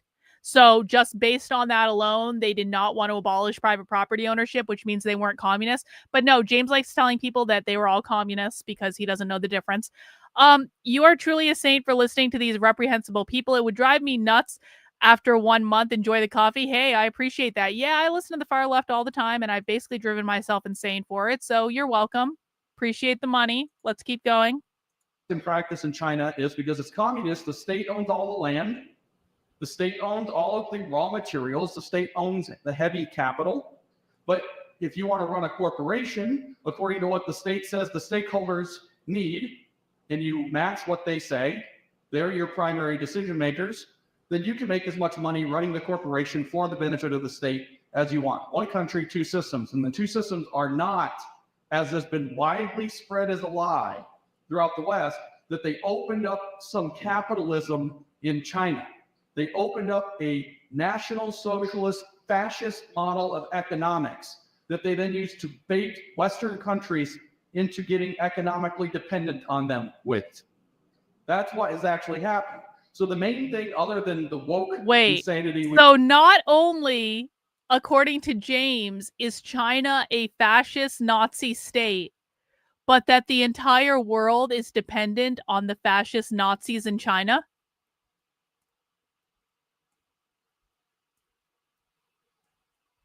Okay. Okay, James. We've been hearing about that you guys face here in Canada is the environmental policy. Net zero, absolute zero, Trudeau mania, whatever, all these things. We're Club of Rome. We could get into all the nitty gritties, and Pierre Trudeau was really very heavily responsible for this. The Liberal Party, since Pierre Trudeau, has been the driver of this. One of the lead drivers in the world and was able to activate this entire plan was, in fact, Pierre Trudeau's Liberal Party. Another joke that works up here, by the way, is when I say Pierre Trudeau, I say, you know, Justin's dad. Every time, man, it's really weird. Every time, I'm gonna miss the Trudeau twins forever. So easy. So this is actually what you guys are facing. What is the purpose of net zero? Is it environmental? No. It is to make your country dirt poor. It is to make sure that China does not have to economically decline, but can rise meteorically, while Western countries kill themselves economically. That's why. Why? What's their rationale? China's rising anyway. Therefore, eventually they're going to try to claim dominance over the entire world. Therefore, when they do, there might be a giant world war to try to stop them if it goes to that, because obviously there's such good actors in the world. Therefore, if we just cut off our own nuts, we won't fight. There'll be no war. What? That's literally the plan. Huh? What does net zero mean in Canada? I don't know if you guys here on this part of the country know, but it's cold here. And in the winter, it's dark a lot. It means starving to death while you freeze in the dark. That's what net zero means in practice in a province. Does everyone remember? Maybe someone can find this clip for me while we're watching James, and we can all go back and relive this for people who haven't seen this before. Does everyone remember when James told a room full of people that had paid hundreds of dollars to see him that Hegel was a wizard? Someone says, "Who is this Hegel guy, James?" And James says, Hegel is a wizard. And then he pontificated about how Hegel was a wizard. And then the people in the crowd who were trying to take notes because they'd paid hundreds of dollars for a workshop with James were like, "Excuse me, James, can you repeat that?" And he said, "Hegel is a wizard." Perhaps someone can find that clip and we can enjoy that clip again if someone wants to go and find it.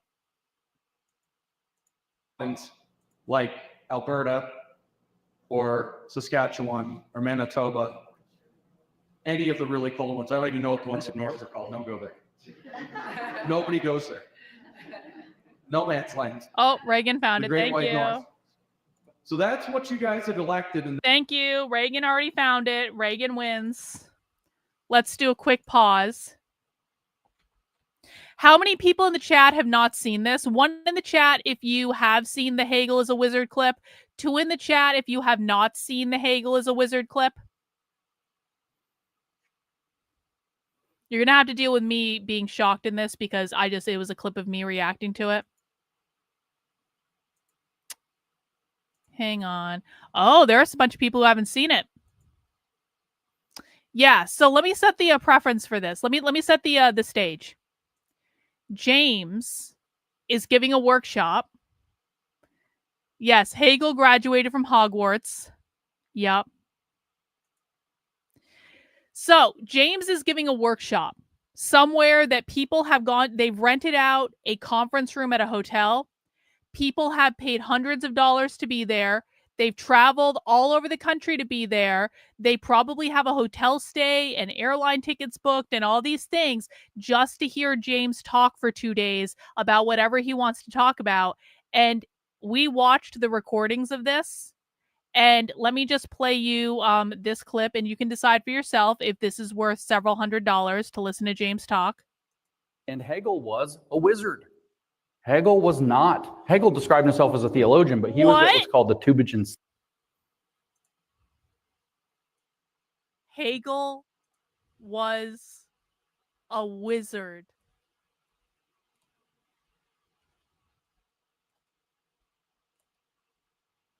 Again. Hegel was a wizard.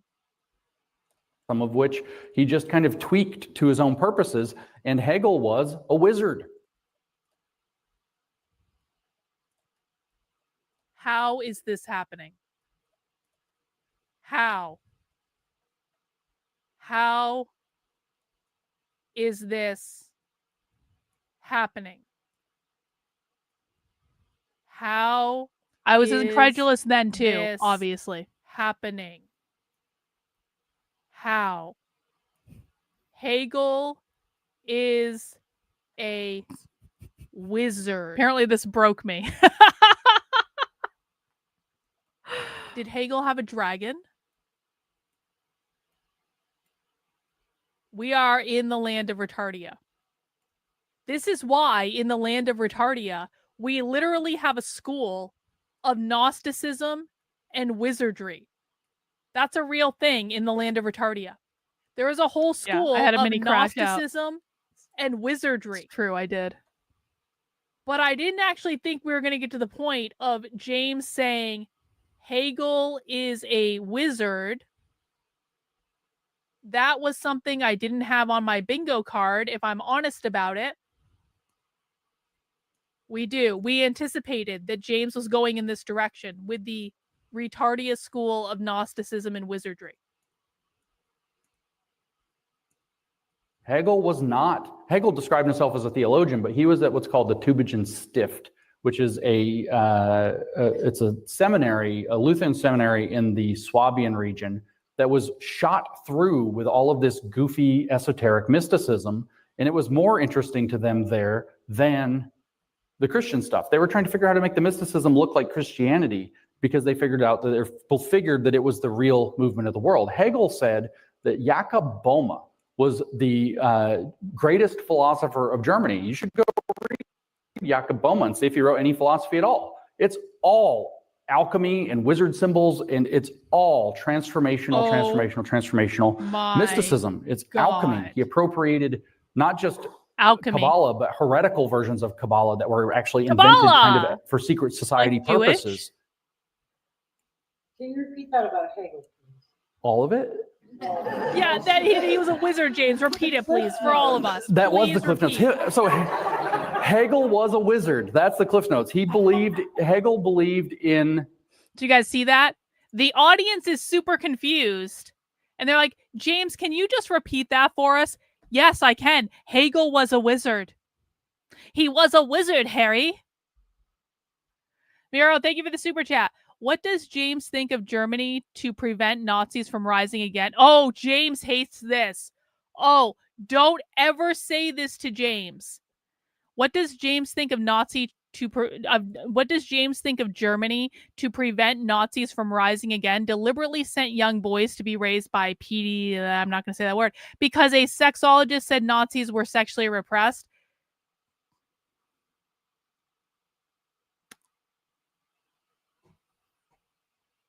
Yeah. Anyway, let's go back to James's weird speech where he's talking about China literally being Nazi. And that's what you guys have to do. So I said I was going to give a sermon, and I don't want to just ramble about the fact that Chinese 21st century communism that will pretend to be capitalist because it's actually doing a fascist fake economy is what you're facing. I want to tell you what you guys are going to do about it. And I want to bring you some hope. And that when I'm in a place where this is funny because a lot of you probably know I'm not religious. Just put it on the table. Obviously, you're an atheist. Not religious. But when I'm really looking for hope and I don't know where else to look, there are a lot of stories in a book called the Bible that I think about a lot. And this is one of those stories. So what? I'm not religious, but I'll quote the Bible when I'm in front of a room full of Christians because, you know, there's a lot of good stories and there's hope in the... Are you shitting me, James? Could you be any more pandering to your audience? Have you guys elected? If I said that you guys elected, you know, Chairman Carney or whatever, you'd laugh. But if I told you that you've elected Pharaoh, maybe it's a little more clear. The Liberal Party is like Pharaoh. This is like Book of Exodus stuff. So we're in the what? Torah. I know that Christians don't normally recognize this part of the story as Torah. Catholics call it the Pentateuch. It's the first 5 books of the Bible. Those are Why is James talking about the Torah? Genesis, Exodus, Leviticus, Numbers, which is really weirdly named. It's not about math, turns out. I looked. And Deuteronomy. And in Exodus, in Genesis, you have the creation of everything, and then you have the establishment of the covenant between Israel and God. And then in Exodus, you have this problem that the covenantal people, the Jews, the Israelites, have been enslaved by the Egyptians under Pharaoh. And so there's this moment in this story where God tells Moses to go talk to Pharaoh. So I'm sorry. It is a deliberate choice to say the Torah. You can talk about the Exodus story without specifically saying the Torah. I have the 10 Commandments is one of my favorite movies of all time. I've talked about this story, maybe not online, but in real life. And there has not been one single point in my life where I've said from the Torah. That hasn't happened. So why is James using that language specifically? These are the types of questions you have to ask with him because his language is always chosen very, very, very specifically. I've never heard James reference the fucking Torah before. So you can say, yeah, okay, it's technically in the Torah. Okay, fine. But why is he making that point specifically instead of just saying like normal people do, the Exodus story?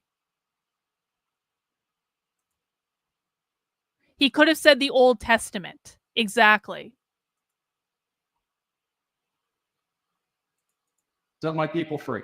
Go stand up to him.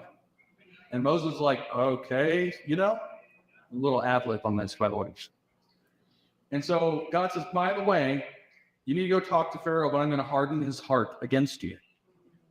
And so what do you think happens? Moses goes talk to Pharaoh. Think Pharaoh took it well? No, not so much. Wasn't interested. Hardened heart. What does this have to do with communism? Really deep theological free will debates about whether or not God intervenes. He hardened the heart. This isn't even an accurate example. James is trying to say that communists are like Pharaoh in Egypt. Pharaoh in Egypt was the ultimate fucking hierarchy. What are you even talking about, James? Pharaoh in Egypt was a king. A king is a monarchy. A monarchy is a hierarchy. Pharaoh had a metric ton of fucking slaves. They were literally oppressed. They were literally slaves. Therefore, Pharaoh is not a communist dictator. Pharaoh is a fascist dictator, according to the left. Pharaoh, so that he wouldn't hear Moses out and give the Israelites their freedom. Why on earth would that happen? This is one of those things where if you don't spend some time, reading the whole story, the whole Torah in this case, we don't really understand what the point of that is until we get through Numbers. Again, why is he saying Torah instead of Old Testament? B, if you don't really kind of dig in and think about it, you don't understand what it's about. Well, the Jewish interpretation of this, which is usually also the Christian interpretation of this, slightly different how it's given, is that the reason that God hardened the heart of Pharaoh is because it had to be abundantly clear to the Israelites that the reason that they were escaping slavery was because of the provision of God. God's power and divinity had to be clearly visible to these people. Because the deal, when you get to the book of Numbers, the end of the book of Numbers, is that the only people who get to go into the promised land, which was promised when they were in slavery. If anyone ends up being at an event with James anytime in the foreseeable future, can you please ask him to discuss the New Testament and see what happens? Because I think there's a very specific reason that James is talking about the Torah instead of the Old Testament. And I think there's a very specific reason why James is talking about the Jewish interpretation of this. And I think it has to do with who is the primary source of funding for James's little project.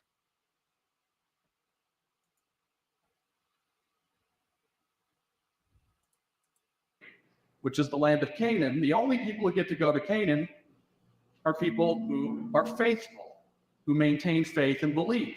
The whole point of a big section of the book of Numbers, which could be called, as Charlie Kirk says all the time, wandering in the wilderness. You know, there's 40 years in the desert, right? It's a long ride.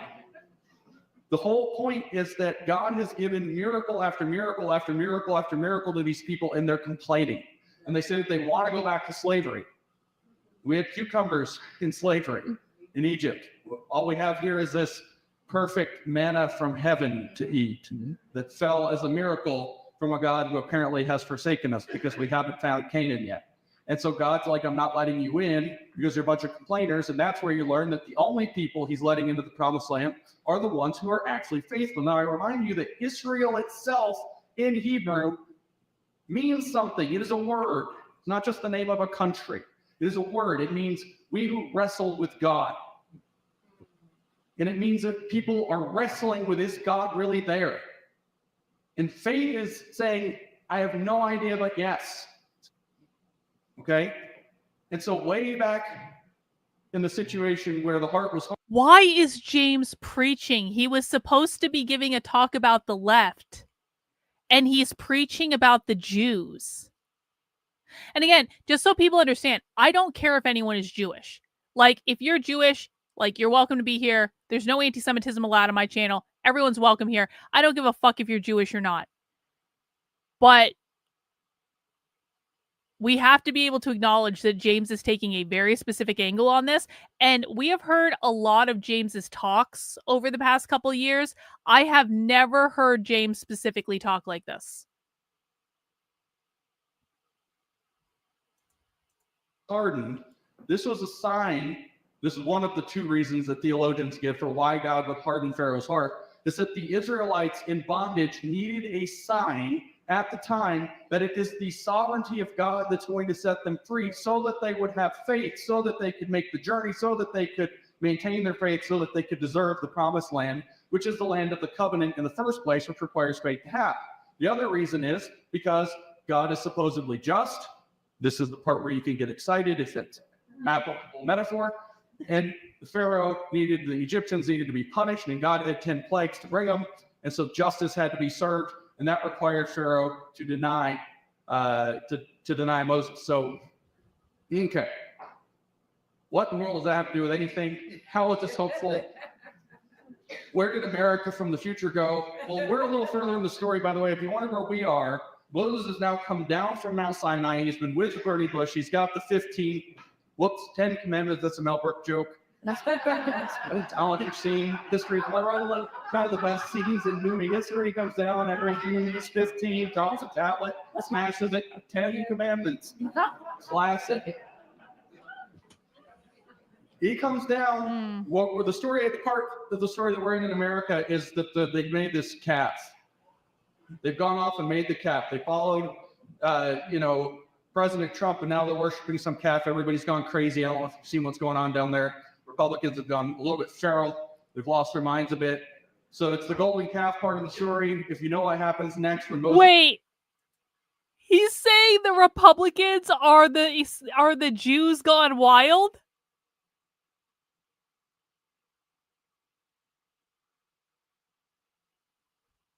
Okay, James, that's an interesting theory. Just finds out about the calf. It's not that good.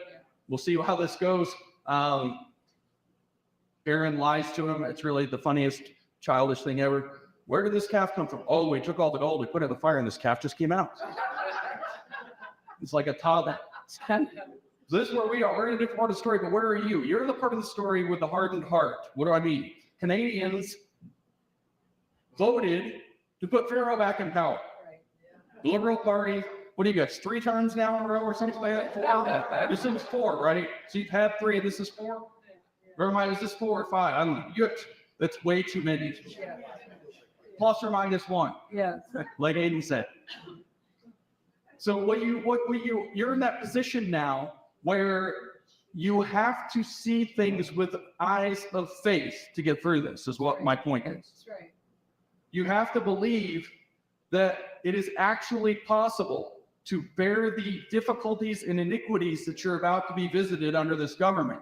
Because frankly, as I said at the beginning, the reason that you have Carney is because they evoked the specter of Orange Man, and Canadians were here. Yes. Canadians, not all of you, obviously, but way too many Canadians aren't ready to leave that situation. Right. We found ourselves in this position in 2020 in the United States. Like I said, we're a little bit in the future. We found ourselves in this situation in 2020, and I went to an event with Charlie Kirk, and I got asked, why, if this is a very religious event, obviously, if God is sovereign, why do we have Bible? So somebody asked Christ not faith at the event with like Charlie Kirk and me and Eric Metaxas or something like that, and I'm like, all right, I have an answer for this, believe it or not. It's because Americans haven't seen what we're dealing with yet. We don't understand the fullness of the problem that we are dealing with. So as much as I know this might get a boo or whatever, I don't know. From a distance, like Pierre Polyev, I actually learned to say his name. Yeah, right? As much as I generally like the guy, I watched him run a contained campaign. And I see Canadians who aren't ready for it. And that they wanted something different. So you would have ended up with a containment prime minister. You're going to have to suffer some plagues, to speak in the metaphor, and your job, which is what Amy just said too, your job is going to be to use these circumstances to wake up more Canadians, to get them to understand the circumstances that they're in. With what information, and it's James? also going to be humble. With what information? How are these people supposed to wake anyone up? You haven't actually explained what's going on. You've just cracked jokes and presented some crackpot conspiracy theory about China really being Nazi. You haven't given them anything to explain to people because you haven't taught them anything. To be faithful, which means you don't get to throw your principles in the river like the feral Republicans in the United States are doing right now. They lost their minds. You don't get to do that. The feral Republicans of the United States have lost their minds. So conservatives, that's what he thinks of you. He thinks you are feral Republicans who have lost your mind. Keep the faith. You have to keep your principles. You have to keep righteousness. Leviticus is all about the law and keeping the law. You've got to keep those things going forward. So you actually are in this weird situation where you have the opportunity of a lifetime to go through an insane amount of discomfort. I don't know, to bring Suzanne. the true awakening that I Canada know. needs to become the free country that's in the middle, or at the end, Yep. of, particularly, of your national. This is what he's saying, is that the right is woke now, and so everyone's on their own. The right has abandoned him. The right has gone woke. Fend for yourself, people. Which is beautiful. As an American, I always laugh, especially with the circumstances that it begins with, oh, Canada.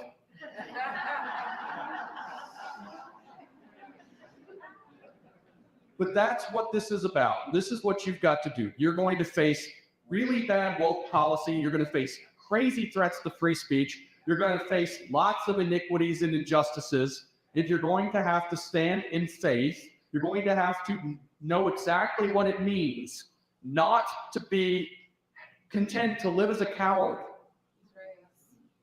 To say the things that you have to say. Tell the things that you have to say. If you have been given the conditions for a true mass awakening of Canada that it simply wasn't ready for this year and last year, over the last 12 months. And this is an incredible challenge, an incredible opportunity.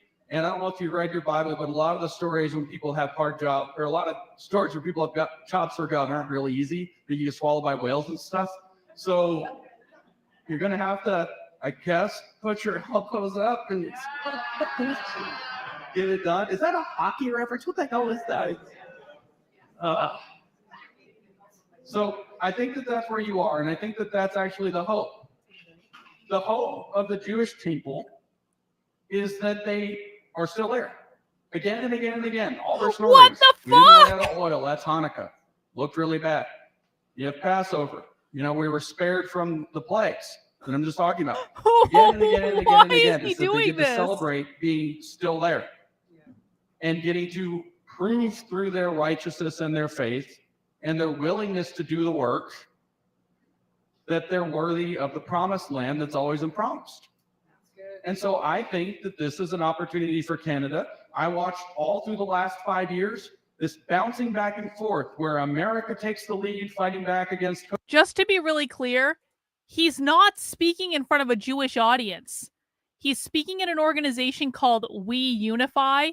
We Unify is an independent, nonpartisan volunteer organization that confronts deep-rooted challenges in Canadian democracy. There is nothing in the description that leads me to believe that this is a Jewish audience. So why is James like, the Jews are the chosen people, the Jews are the chosen people. I'm going to tell this story about how heroic the Jews are, and they're the chosen people. Why? He didn't have to talk about religion at all. Who asked him to talk about religion? It's almost like James is obsessed with the Jews, the Jews, the Jews. COVID tyranny, then we stall, and all of a sudden there's these truckers inspiring the hell out of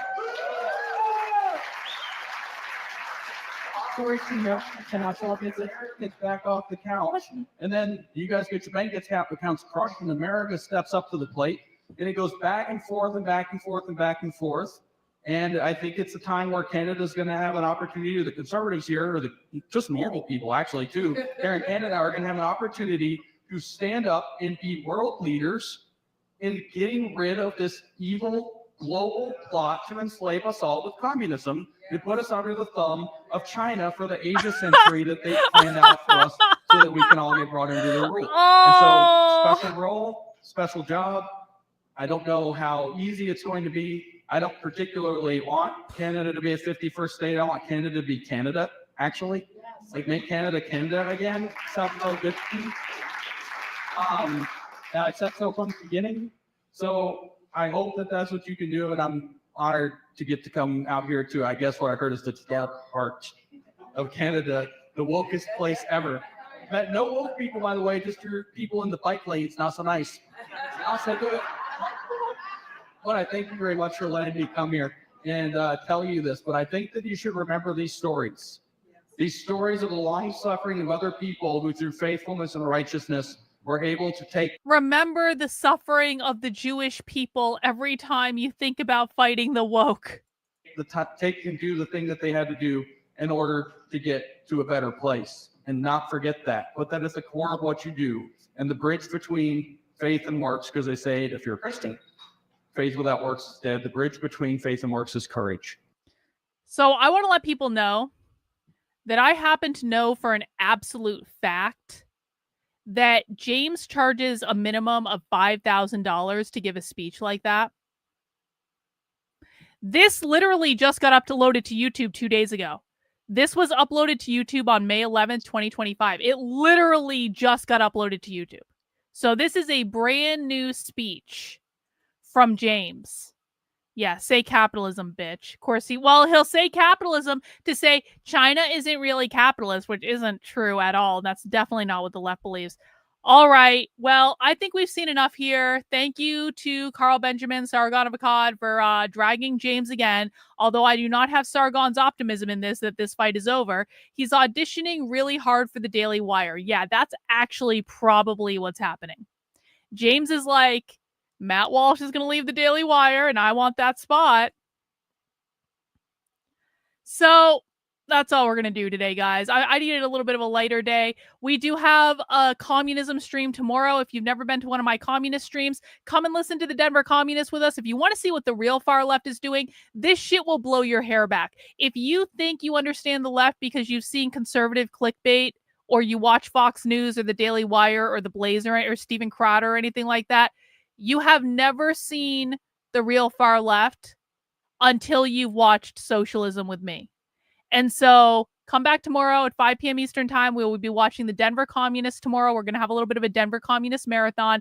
You're going to get a good taste of what the real far left in the United States today actually believes, what they're actually doing, what they say to each other when they think people like us aren't listening. We also do have a spy stream tomorrow night. We're going to be going inside. I'm just going to say it out loud because I said it out loud on a stream last week. We're going to be going inside a stream with the National Education Association where they are trying to woo conservatives to come and join the lefty side of the aisle when it comes to public education.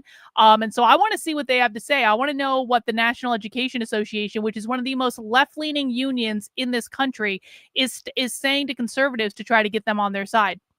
I think that's probably responsible. So we'll do that tomorrow, guys. On Thursday, we will do Counter-Revolutionary Book Club, where we are reading real far left material. So again, you can come and see what the real far left says for yourself. And then on Friday, we'll do happy hour, where we'll have some drinks and we'll have some fun. And maybe we'll stream in the meantime. Who knows? But I'll be back in a couple hours for Disenraged tonight. We're doing a spirituality show at 9 p.m. on the channel. Come back if you want spiritual stuff and just lighthearted levity and goodness. And if you don't want that, then don't come back. Come back for the 5 p.m. stream tomorrow. But that's all I got, guys. Please mount the like button on the way out the door. Please make sure you are subscribed to the channel if you are not already. I appreciate all the newbies here today. Hope you enjoyed the show. And I really hope that everyone that's new comes back to watch Socialism, because that's actually what's important. And that's stuff you're not going to see anywhere else, except for here. You're welcome. All right, guys. I'm going to go chill for a couple of hours. I will see you at 9 p.m. Take care. Have a good one. We'll see you soon. Bye.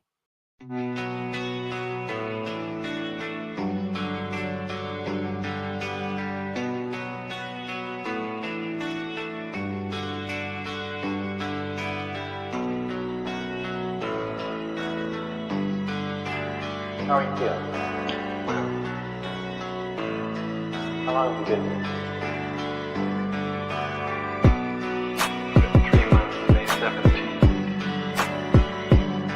And what brought you? That's difficult to answer.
people dislike me because I am not completely like them.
Eventually resulted in your being here in the hospital.